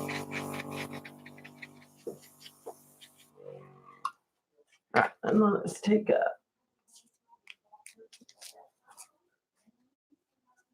This is Yupo on this one. And alcohol inks. Okay, and I'm just gonna use like a wadded up wipe.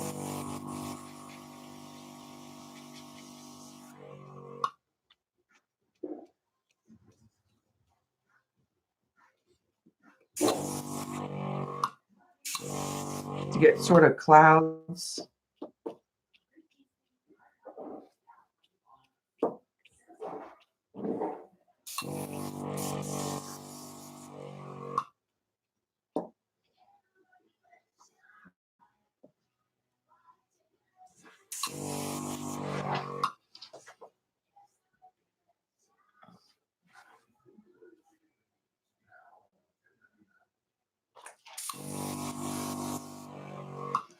And then if I wanted to, I could come back in with some blue again in areas to like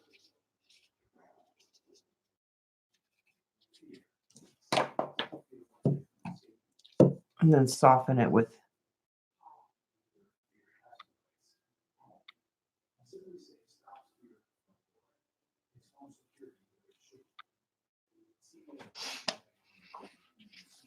to add sort of some more detail. You can just use splatters in your sky to make an illusion of clouds too.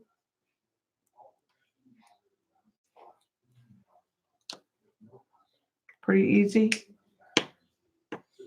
Okay, now let's take the Frisket off. And I will tell you, the Frisket comes off the Yupo super easy. Easier than the craft plastic.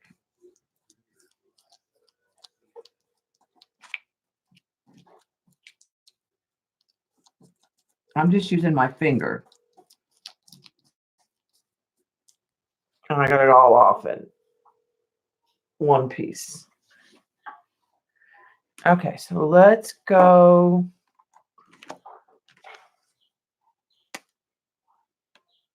I'm going to use brown and some kind of putty gray. I'm going to use the markers because I'll have more control and kind of a rust color for brick. I'm just trying to get building colors.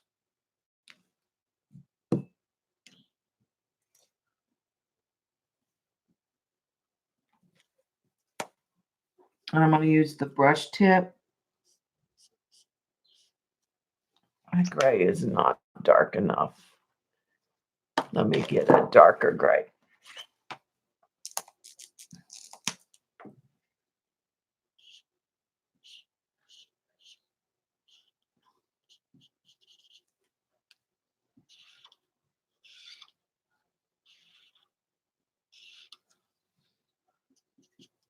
Okay.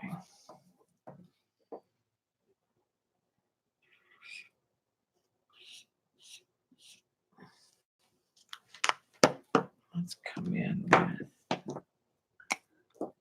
maybe there's a, that's too red. That's too red. Let's add brown to it.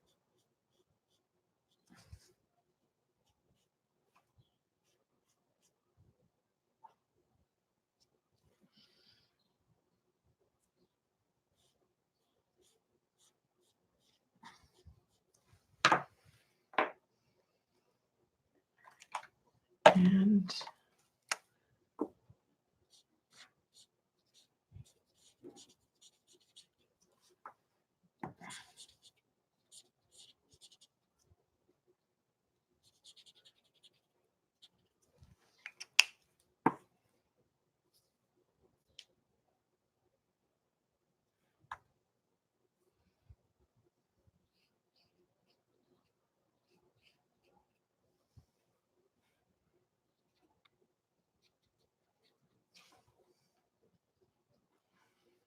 okay, trying to layer some buildings.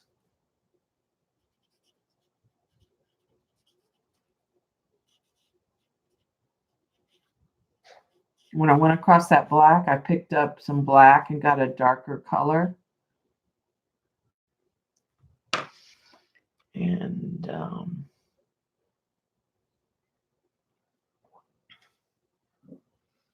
let's go with that. Let's go with another gray. We'll just do different shades of gray.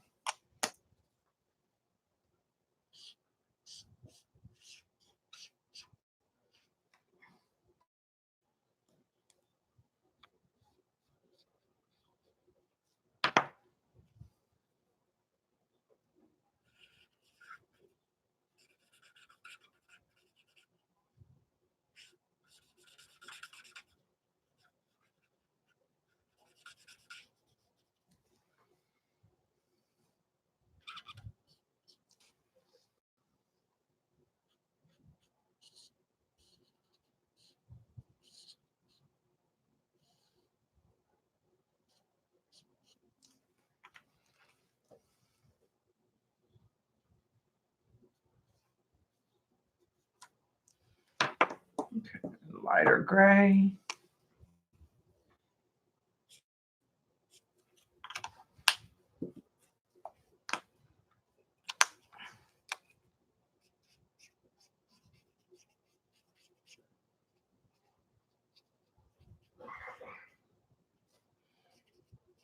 Okay, and then the other thought was It needs some green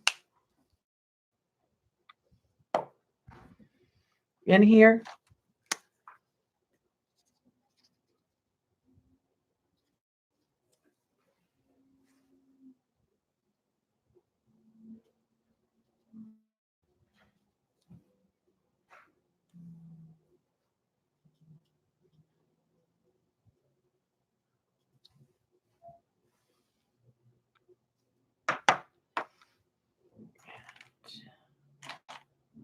Dark brown.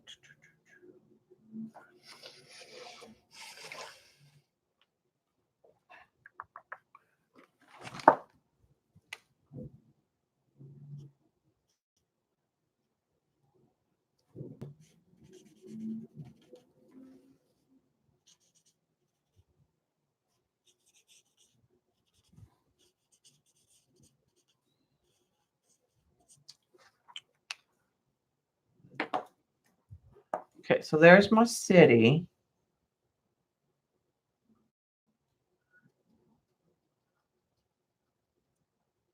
And I'm going to start popping in little opposite color here and there.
Okay.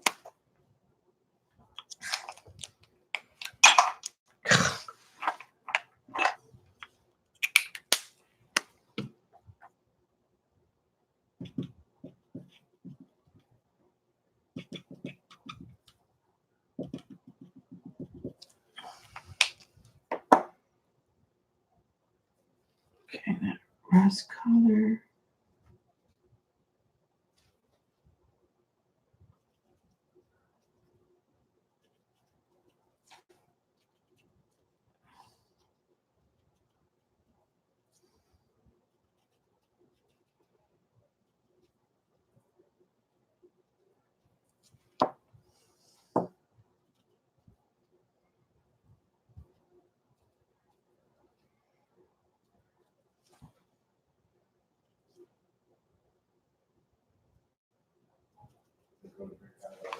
Okay.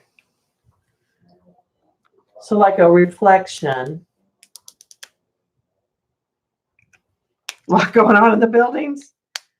It is probably not either, Dot. You may need your copper stick, Mama. Okay. Now, I don't know how this is going to work. So we could just ruin everything we did. So just don't get too...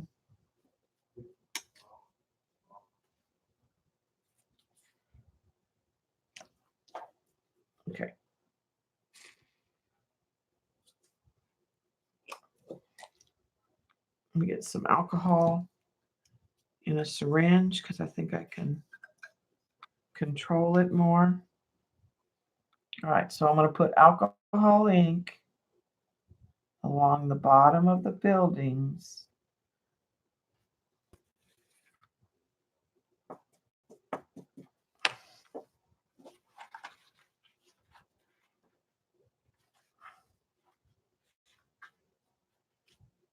Okay.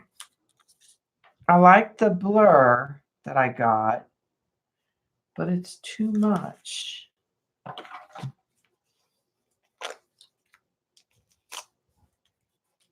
Too much alcohol was the problem.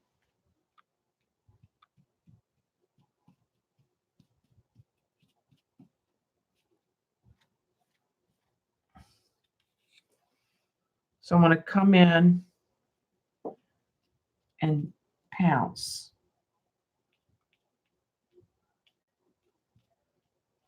And let the texture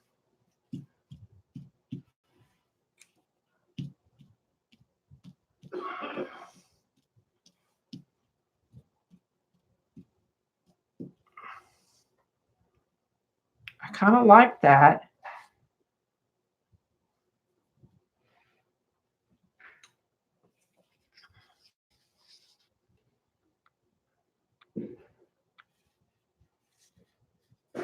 So then my thought was come back in and add windows and such. Like we can come in and we can add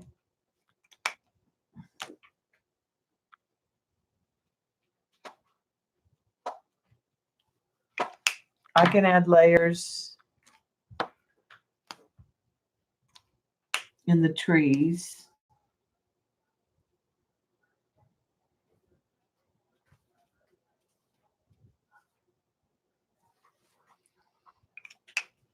And if I lost something that I want to be reflected, and I don't think it is,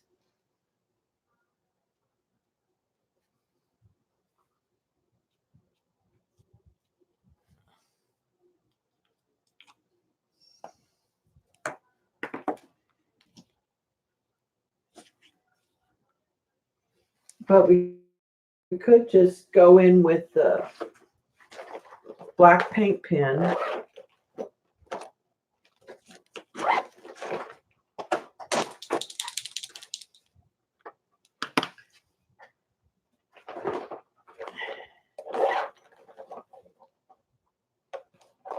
I'm also going to take one of these.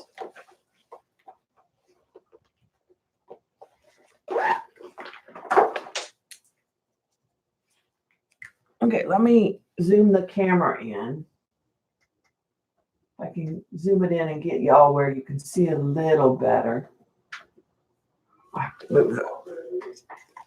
Okay, let me put the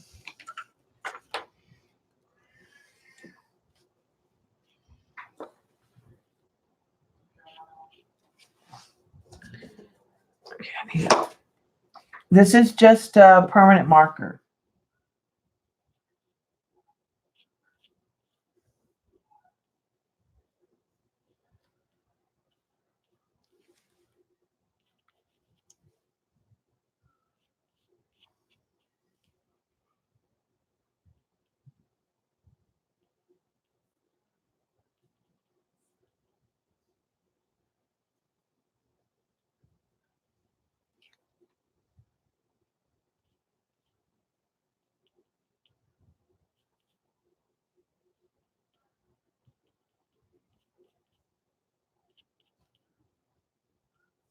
Kind of do like a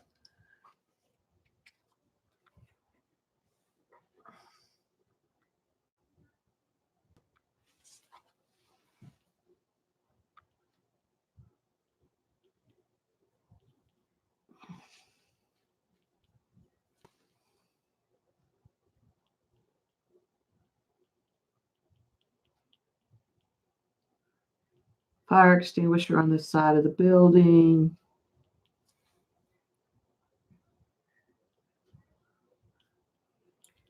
Now, the other thing you could use if you had them for the details,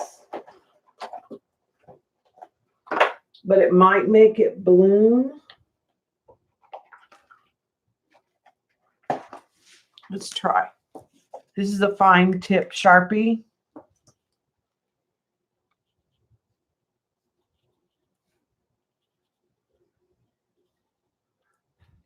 It's not blooming bad.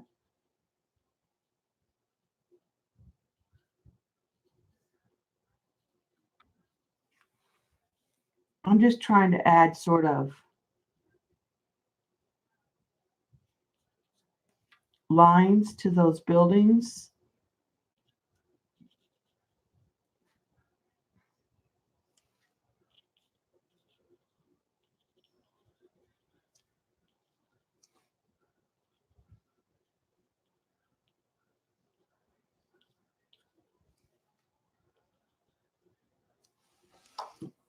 I like the black for the window. I didn't mind this color for shaping up the buildings. I don't have a very big set of the fine tip anymore. I need to get a better set.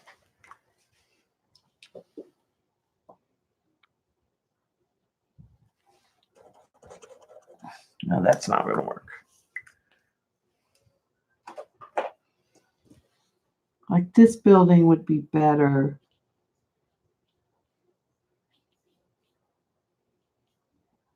Not in black.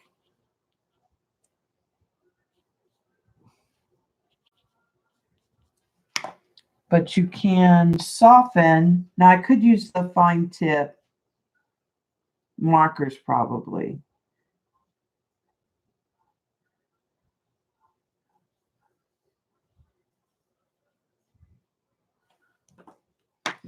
Let's try that. Just use the tip of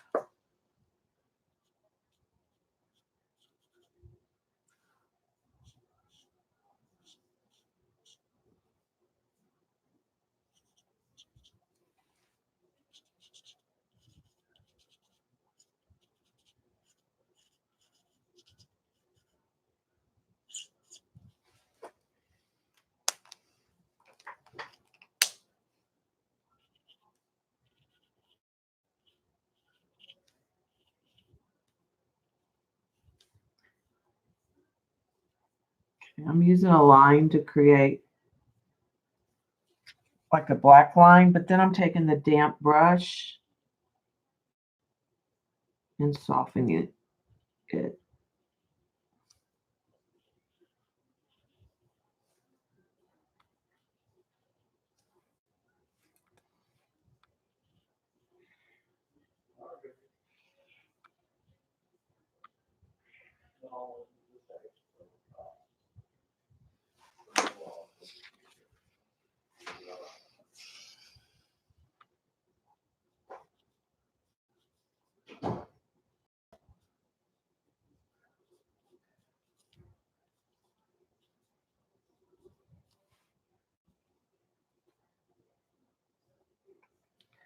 The windows do better in black.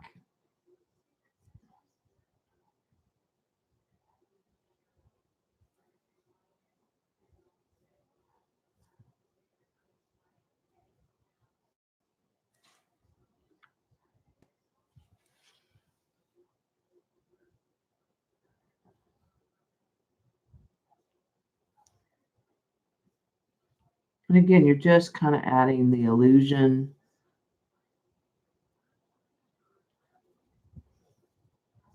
of high rise. It's kind of like when I do my other cities, I don't really worry too much about, I just want a soft.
Just kind of, like I said, adding those little details. Let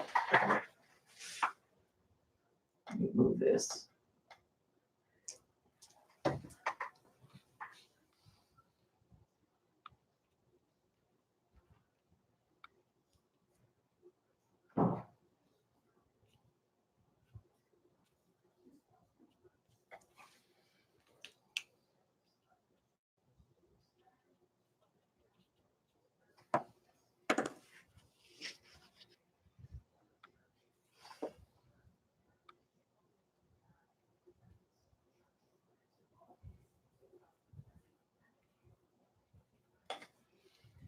And I just keep it simple.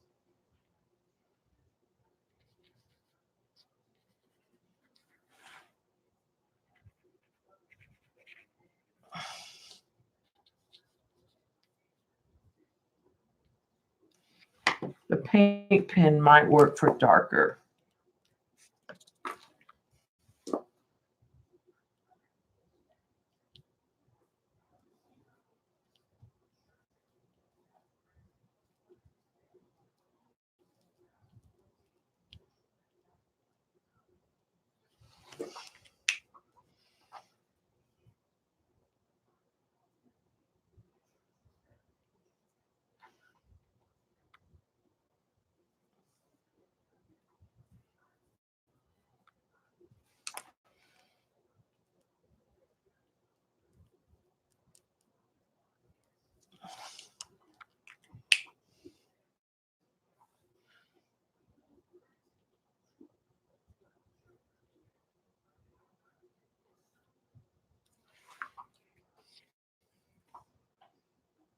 So that works.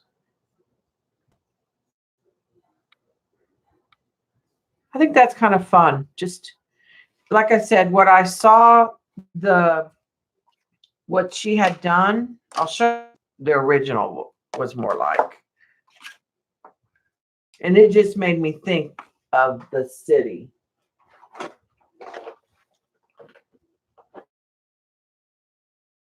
A lot. Let me take one of the super skinny pieces. But I think I'll call that one done and sign it and mat it later.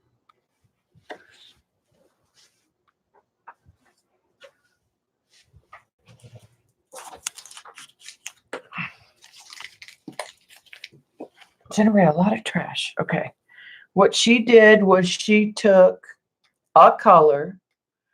So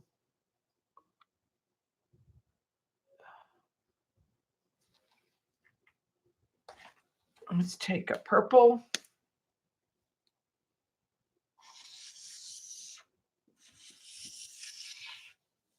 And she put 2 lines. I like this. I am going to take another color of purple.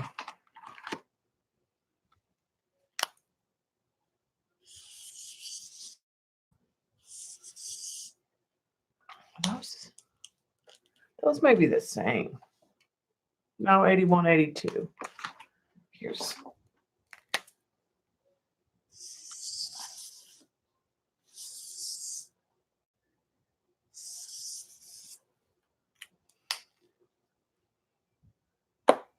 Then what she did was she took alcohol ink.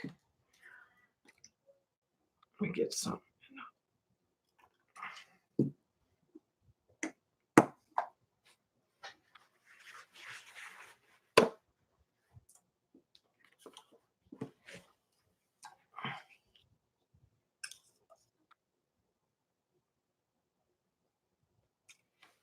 Okay, we're going to let the alcohol sit flat first.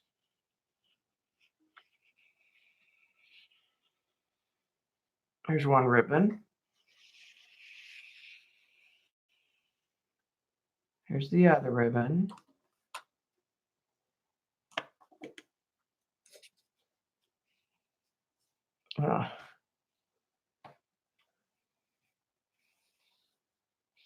Get my marker to dissolve there.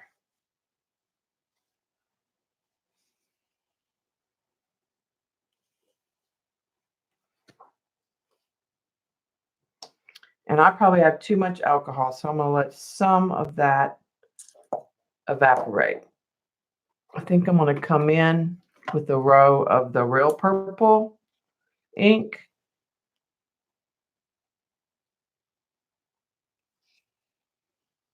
From the Jacquard. And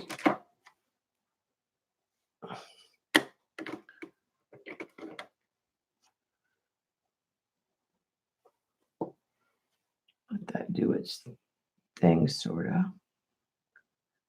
And dry up a little. I didn't see her do it. Like, well, yeah, I did actually, maybe.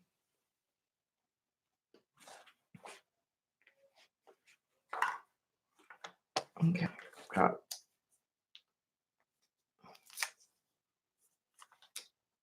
She probably used inks, not markers. All right, and I'm gonna clean up the edges right now,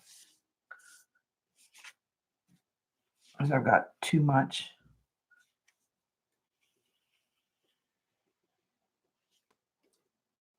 Ink, too much alcohol in some places. I know I may be off still.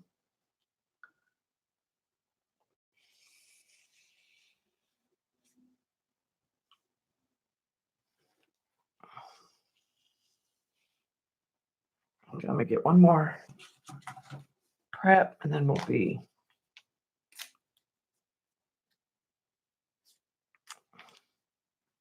I think using the marker might have been the.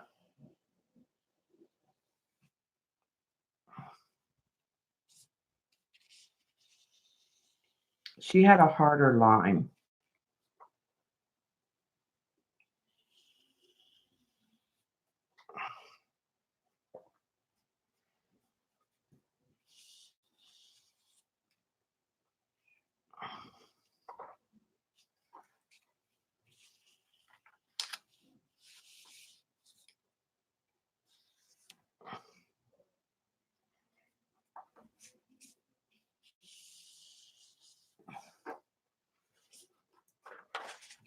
Okay.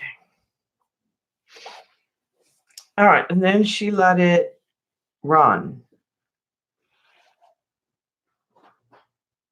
But she did more drips. This isn't doing what I want to do. Let me dry this. This is not going where I want it to go. So let me dry that.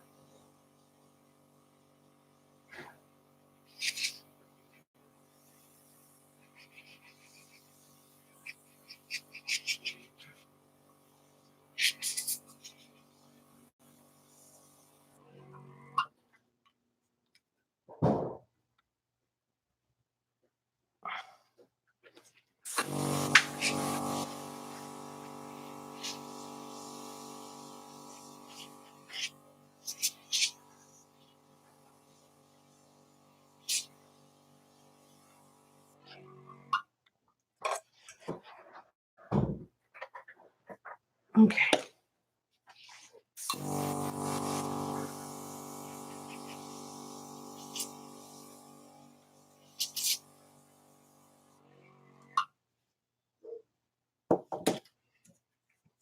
She did more drips and runs. And I may have a hard time getting it to work.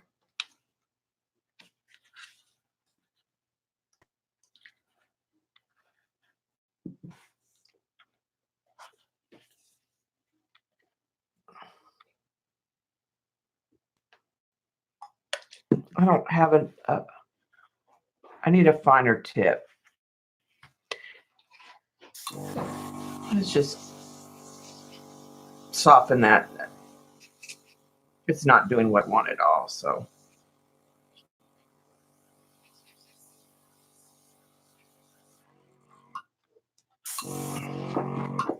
Maybe.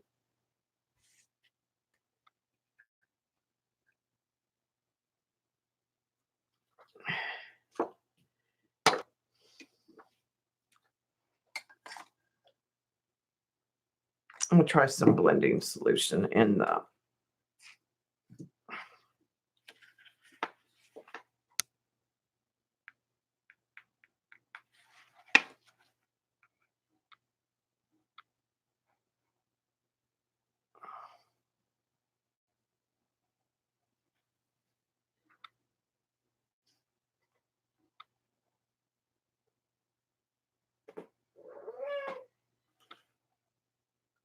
That's more.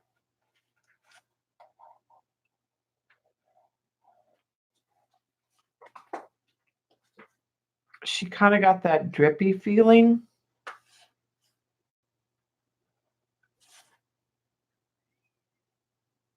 Hers was way more sophisticated and controlled. I'm just trying to.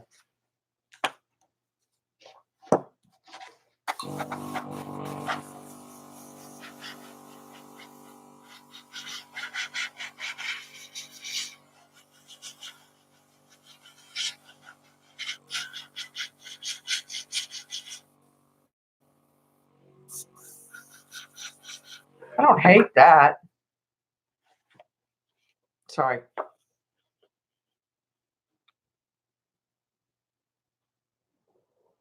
This is Craft Plastic, I believe, on this one. Yeah, this is Craft Plastic by Graphics. It's like Yupo, but it has you can dry it. Like I can use my heat gun. I'm just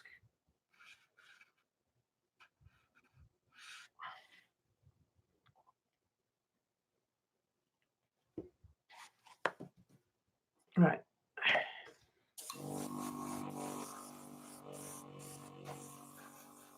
I'm just doing. I'm not doing what I saw on Instagram because, but I do kind of like this. It almost looks like the side of a cliff or a glacier. It is kind of a cool look.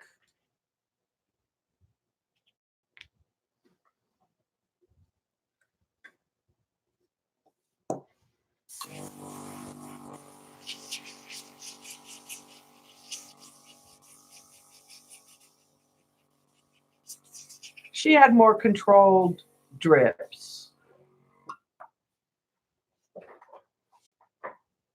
Way more sophisticated. Which then gave me the idea for the reflection.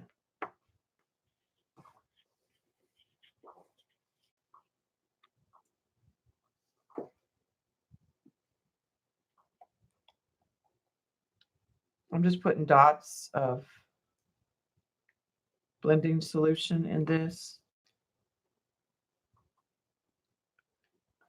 to create some movement.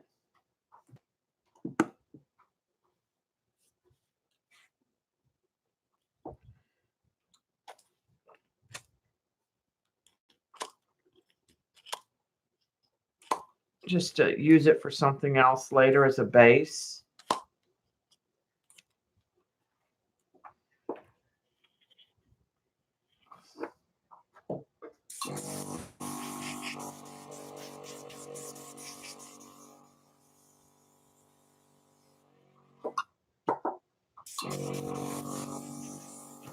Because I'll probably cut it up.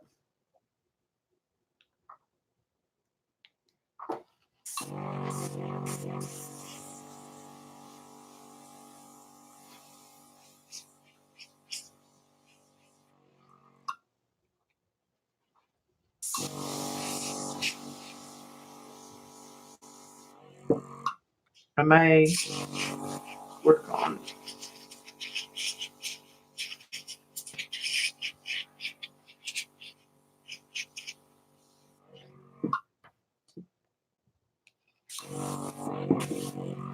just trying to break up some of the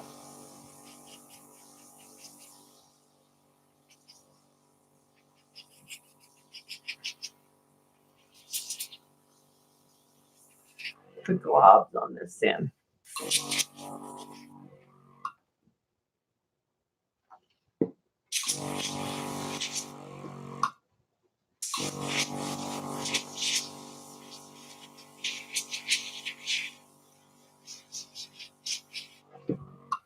Let's see what happens if we add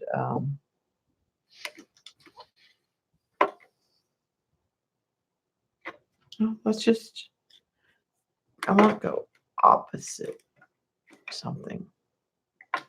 Let's go turquoise.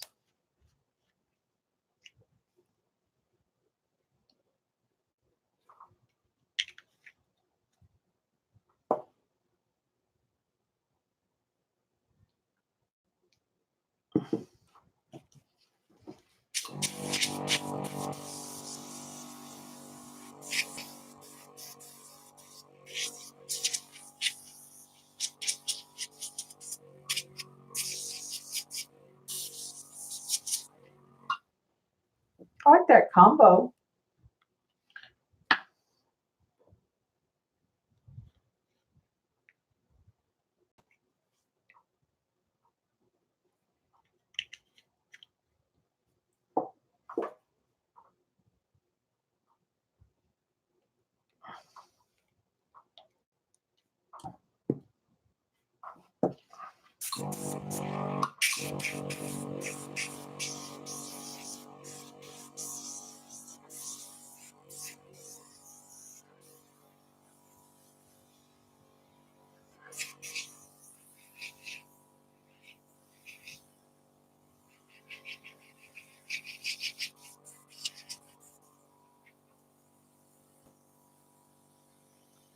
I like this blue that we're getting where the purple and the teal meet.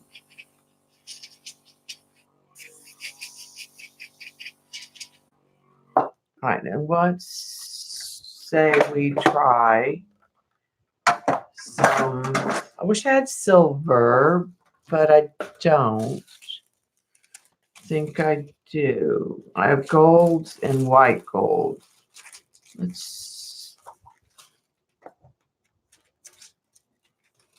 use some of that.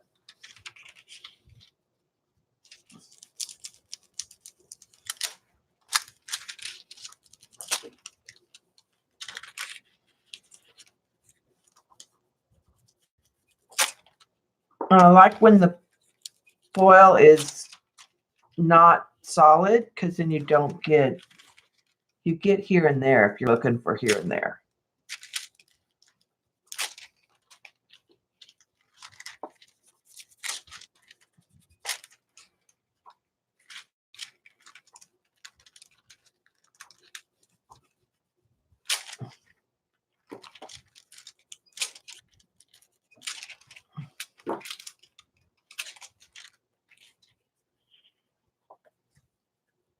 That's pretty. I like it vertically. Camera's too close. Let's go with the lighter color. Ooh, that's paint. That's paint. Almost got the wrong thing. Let's work out down the bottom. I'm going to flip it so you can see. And I'm going to come with the lighter turquoise.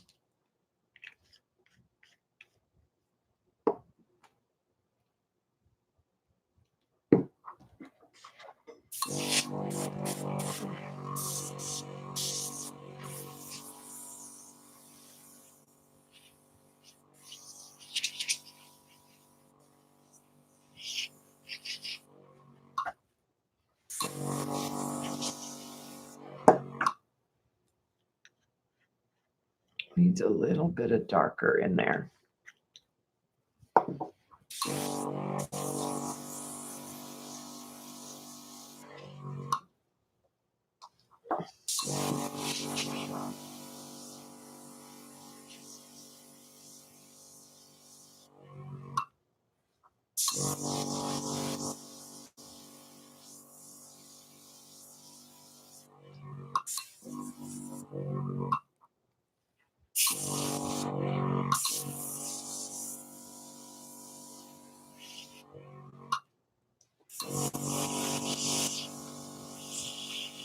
I'm trying to get some of the white back.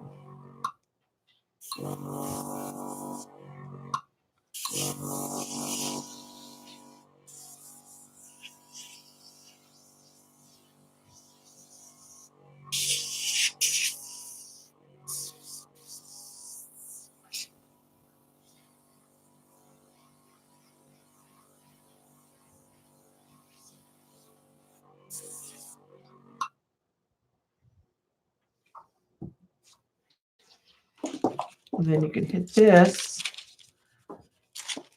with the gold. some of it's still too wet.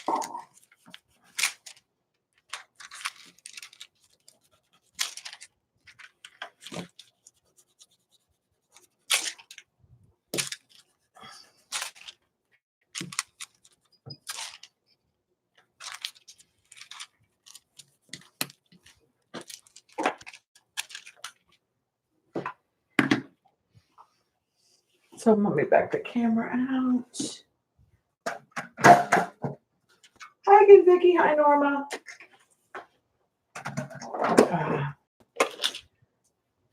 A second. I'm gonna start losing stuff off the table here in a minute.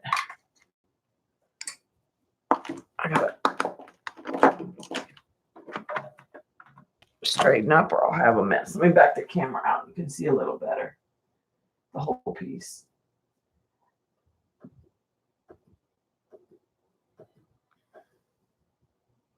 Now this is an odd size.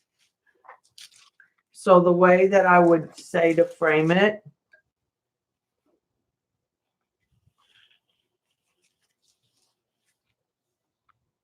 I don't even think, I would put it vertical to hang it, but it's not going to go in the camera vertical.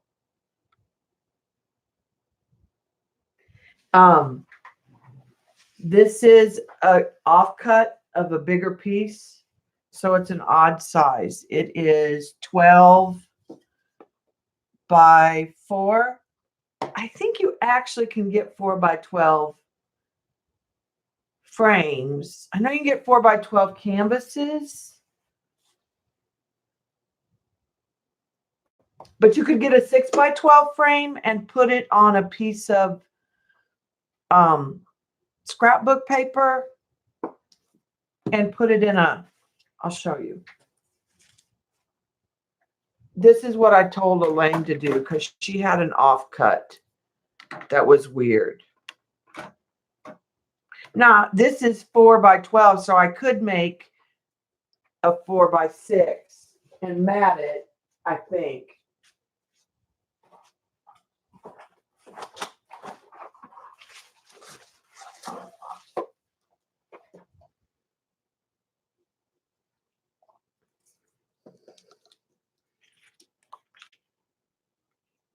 Barely. Yeah, I could cut it and mat it.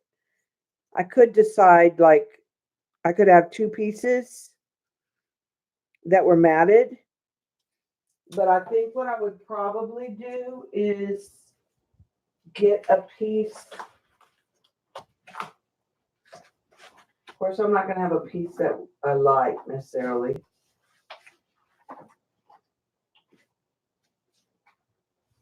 This might work. This is chalkboard paper. So let me cut a piece that's 6 by 12.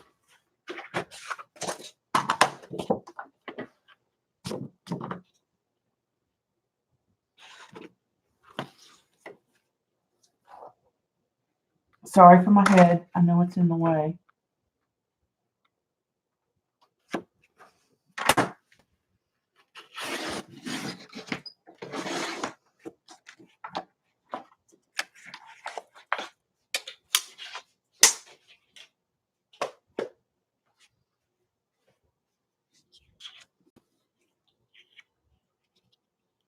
So you could put it something like that.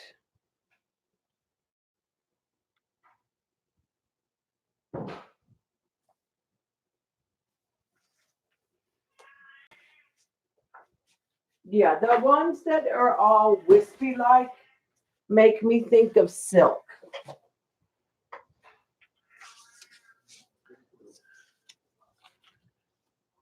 But that's how I would probably mat that.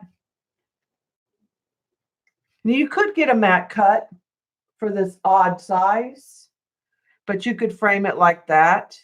Now I'll seal it so it can go straight under the glass. It doesn't have to have a mat.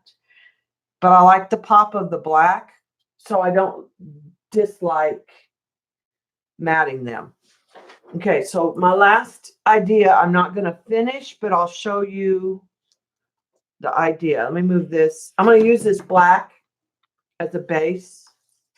Actually, I'll get the other piece of black.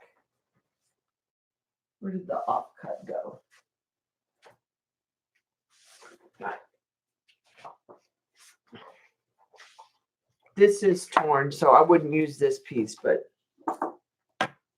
here's a piece. Let's cut this 6 by 6 and then I will use it. This was my thought, and I'm going to keep it super simple because I haven't had time to pick a pattern. But I did this with jelly prints. I'm going to take my square punch. I wish I had a bigger square punch, but I don't. And I'm going to take some scrap pieces.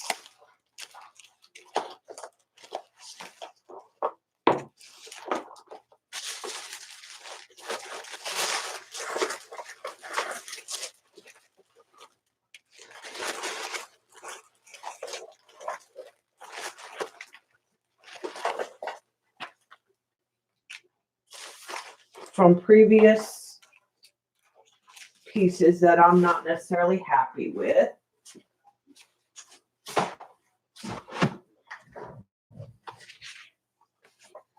This has just got ink on it. Okay, so my thought was, this is from Janet.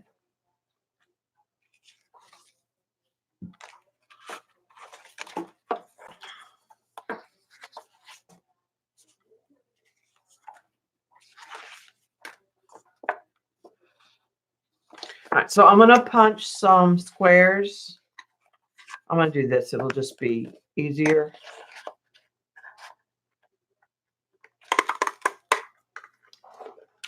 You find a quilt pattern that you like, and you get the shapes that you need. It might be rectangles. It might be triangles. I'm just going to do something super simple with squares. Now, I would keep that. In reality, too, for a future collage.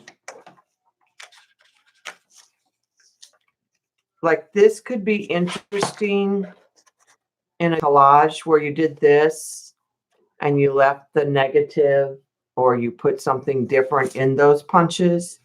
So I'm going to leave that. That gives me 4 squares. We're going to keep it super simple.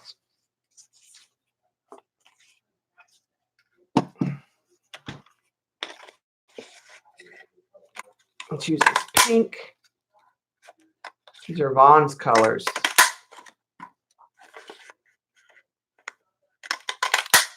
This was a stencil, like ink through a stencil. Might have been a jelly print on Yupo, to be honest with you. I don't even know. I just know it's Yupo. And let's maybe add that.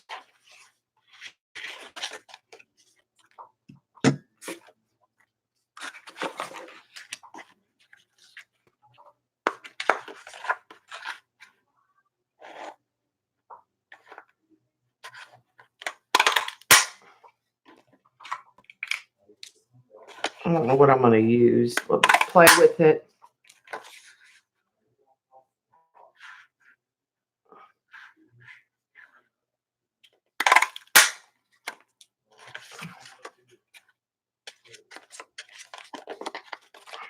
And I'm just going to use all the same size squares to keep it simple.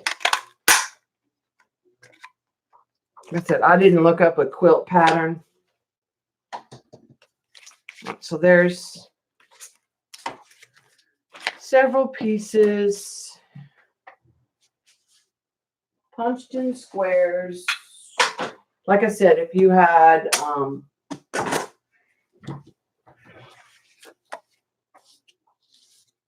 I mean, and you could keep it super simple. I think I'm going to take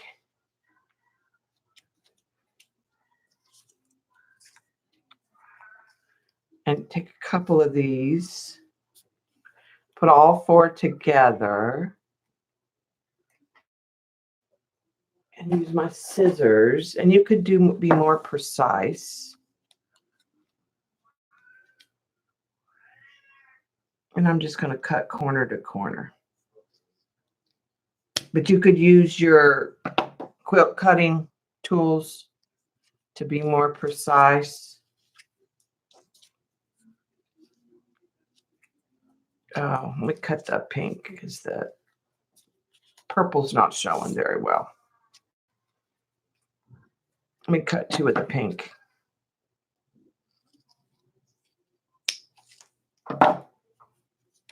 So you could do a very simple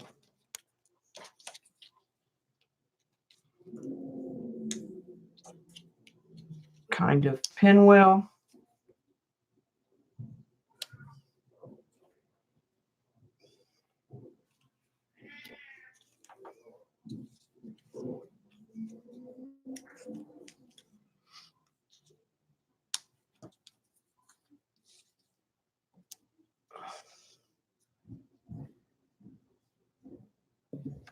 And I would use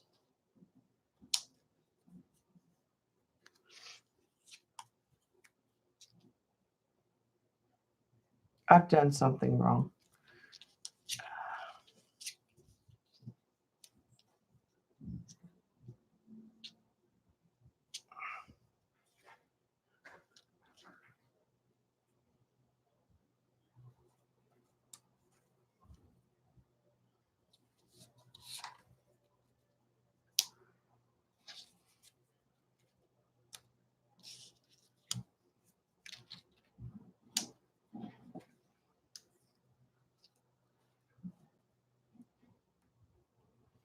And I would probably, once I knew where I wanted them, you could use, you could have peel and stick on these, but you could just do a real simple, yeah, on top of a black or on top of a color that you liked. Hi, Elaine. That you could do. And if you did, like, if you had enough pieces, you could do 4 pieces.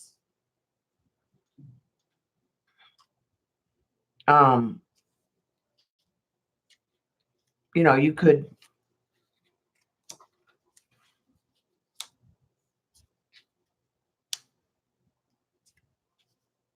you could continue to build. You could do any quilt pattern. You just would need to cut your pieces like fabric. So you could just take any, I don't have any anymore. I got rid of all of them. I have one book, and it's an odd book. The one I have is a non-precision pattern. But all you would do is look at the pattern and just cut your pieces. And these are traditional ones, just cut in different ways.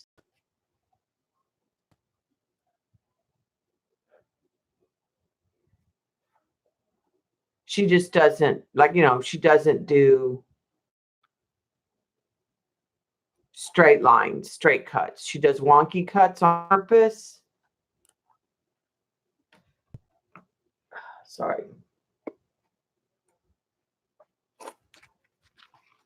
So her pinwheel, her stars, they're all wonky on purpose. Her log cabin, that was the whole gist of this book. And since it was very unique, I kept it. I'm not all about precise measurements when I was sewing, so I kind of liked.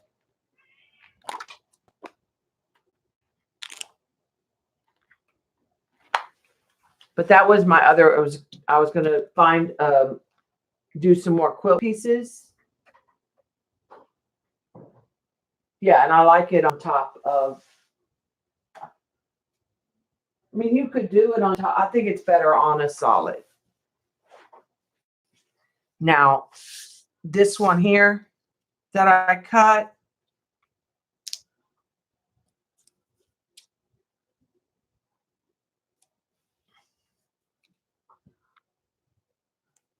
this color doesn't show up on the black very well. So you might choose a different color for your base based on whatever you were doing.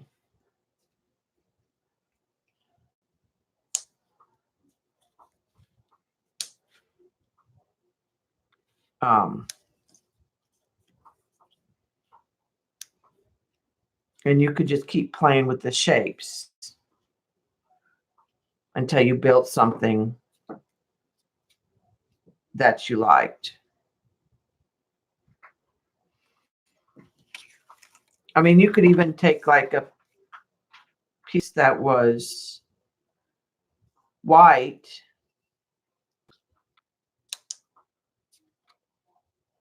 so you could cut something like this and do a quote or a stripe, you know, in something in a stripe. It doesn't have to be a quilt.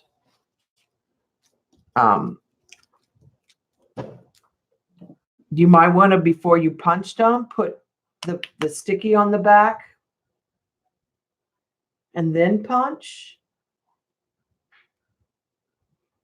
But the idea is that you would take, and if you used your quilt ruler and your cutting board, you could get larger pieces. Or if you had, you know, I could take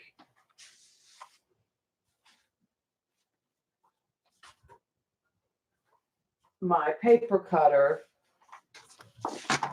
and I could get let me cut this off real quick.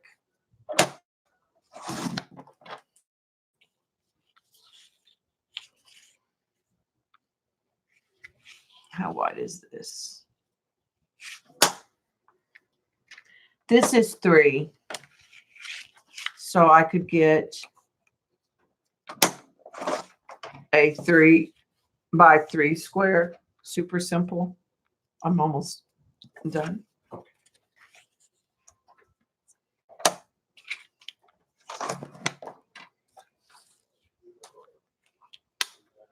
So you could get bigger squares.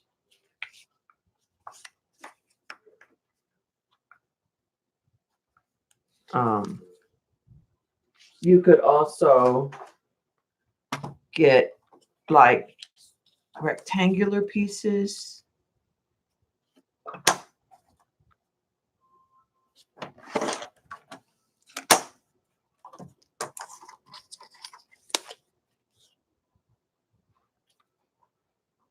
So so you could do something like this.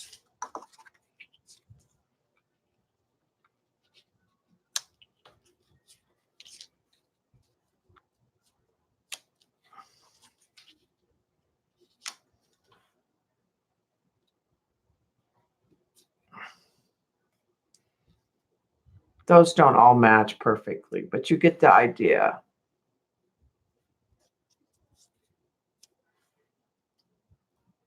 You could keep working your way around and do a cabin. Am I on your time, Vicki? It's Friday. Oh, you may do a pop-up. Oh, okay. So that was my other idea. I saw something that was quilted.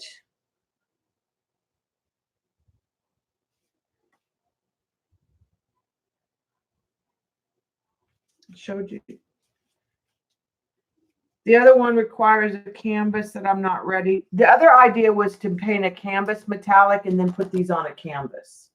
Like repeat a shape. Like octagons and then put it under and then put resin on top of it or seal it with a metallic paint or a black paint on a canvas. Also want to mess with the alcohol inks on a canvas. Like I said, the quilting one I need to come up with. I would do it like I would use my jelly prints. I would just get a bunch of pieces and know a pattern ahead of time. That was like I said, that was my other thought of some of what to do with your, because sometimes you get ho-hum pieces. You're like, I like the colors, but I don't really like the composition. But, you know, maybe you like it small, but to do some more collage with the little bits. So I'll save all of that. In fact, I even thought about doing some pieces with these offcuts in just different color combinations like you do with your jelly prints, so that you would have a stash of different things to use. That you would do some papers ahead of time with the thought of cutting them up.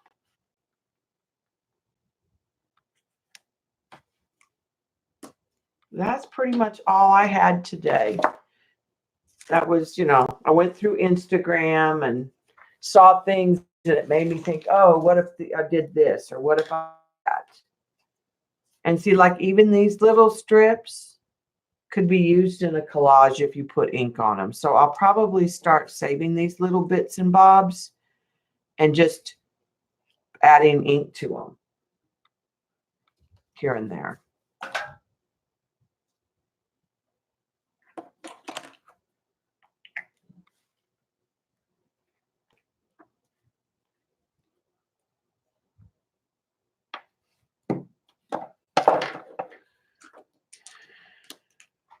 But that's pretty much it for me today.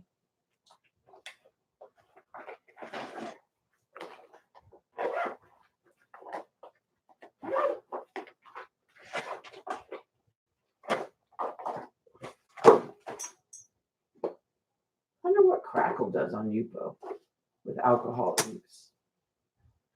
That's just, thanks, Dot. I just, like I said, was going through Pinterest and started writing down some ideas of some different things to try. Things I saw in watercolor, and I thought, how could I do this in alcohol inks, or my interpretation of somebody's color combinations. I am no expert by any means. It's all about just playing.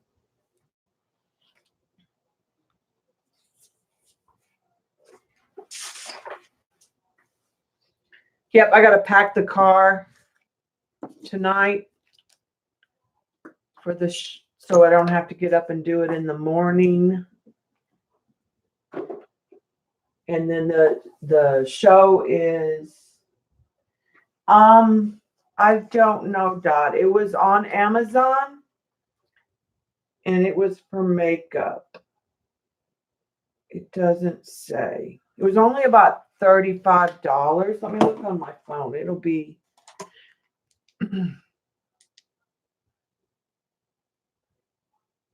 it was for cake decorating and makeup. VOK Pro.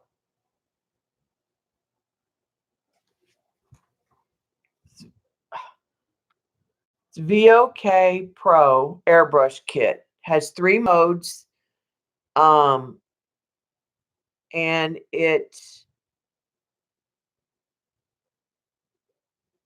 maximum is 25 psi for the pressure. 15 liters is the maximum, but I didn't plan on putting any paint in it. So I wasn't really, the cup capacity is 24.24 ounces or 7 cc's. Your working pressure is 15 to 30 psi. And I just liked it was easy. It was a good price. It was a moderate. It was $46. I was thinking it was $35. There are some that are less and there are some that are more. But I wasn't, it's like I said, I'm not pushing paint through it. Thanks, guys. I'll probably post some pictures, but I don't think I'll go on live at the show. It's just too hard. You're too busy talking to people. It's from 10 to 11. All right. I think we should have Colleen maybe in a little bit this evening. And Vicki said she might pop on. So thanks, Jean. Just enjoying playing with the new medium, something different. I did do some mini bunnies yesterday. I think most of you probably saw them. I did them while Beth was streaming. I did this one that has jewels on her. She's kind of hippy dippy. And then I did this one. She also has jewels.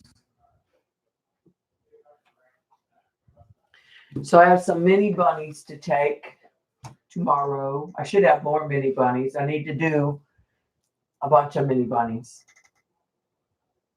You're welcome, Norma. I love it. I do want to also bring a blow dryer, like a hair blow dryer in here.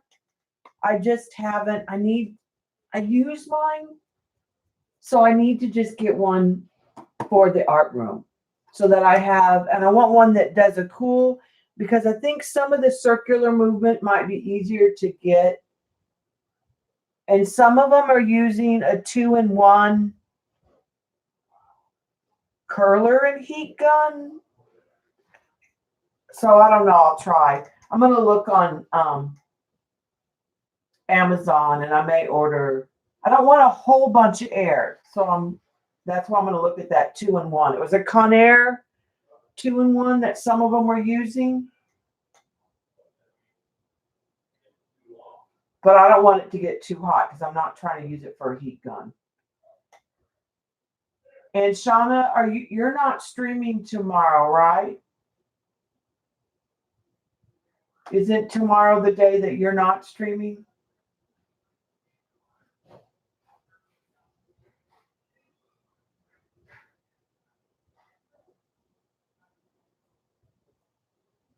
Okay, this was something that you could put a curling iron on it, like that had a brush attachment that you use the hot air. All right, I thought that's what I remembered, that Shauna will not be on tomorrow and I will not be on tomorrow.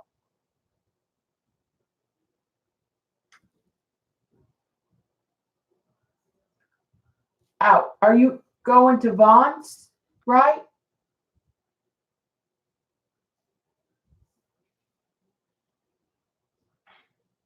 Is that what you're doing? I'm sorry. We don't have to put all your business out there. Sunday. Okay, good. Good. All right, guys. And for those of you that weren't at the stream earlier, Bobby and I are going to get married next Tuesday. Again, since we're not going to buy a house. And the divorce was only for financial reasons. So we're going to get remarried on Tuesday. So I'll probably stream Monday after Janet. And then I'll play it by ear next week. My cataract surgery is not till the 9th. Yeah, I'm not sure I'm going to get just a hairdryer. I'm going to look and see. I think it's a 2-in-1. I don't think it blows as much air. I think it blows less air, but I'm not positive. So I'm going to look at them. I think you can put an attachment on it that has like a brush, and you can blow air through the brush where you're like curling your hair, but not with a hot iron. Yeah, we only got divorced because we were going to try to buy a house, and we needed to unlink our names financially. That was the only reason why we got divorced. And we've just decided we don't want a house. They're overpriced. The market is, I don't want to be upside down when the bubble pops. And I'm not sure we want to be stuck in one specific place. I only have 5 years left to teach, and then I can retire. So we're not sure what we want to do. So I think we want to be more free. And we don't have kids. So what are we leaving it? Who are we leaving this? You know, like at this point, we're not going to pay.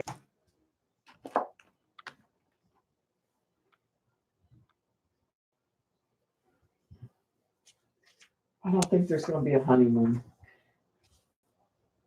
I don't think there's going to be any trip. We also just, let me tell you what Bobby Ray did. So Bobby decides he can't stand the cords behind the TV. So he buys a TV table, like on wheels with cabinets and glass. And he wants to get all the cords where you can't see them. So we're doing all that. And then he decides, well, he wants to upgrade TVs because we're going to have a garage sale. We'll just sell one of our TVs, and he wants to upgrade. So we go buy a TV. We get it home. It's not on a swivel base like our old TV. It's got 2 legs on either end, and it won't sit on the TV thing he bought. So we're thinking, okay, now we're going to have to sell that and buy a different TV stand because I don't want to hang it on the wall. But finally, I found a stand that you can put on it that swivels. So it saved his little bacon. Otherwise, I was going to be out a lot more money. And I was like, wait a minute. I was like, you should have bought the TV, then the TV thing. But that's just a typical day with Bobby Ray. Hey, I'm not too good at the story. All right, guys, I'm going to let you go. I got to go fix dinner before it's time for Colleen.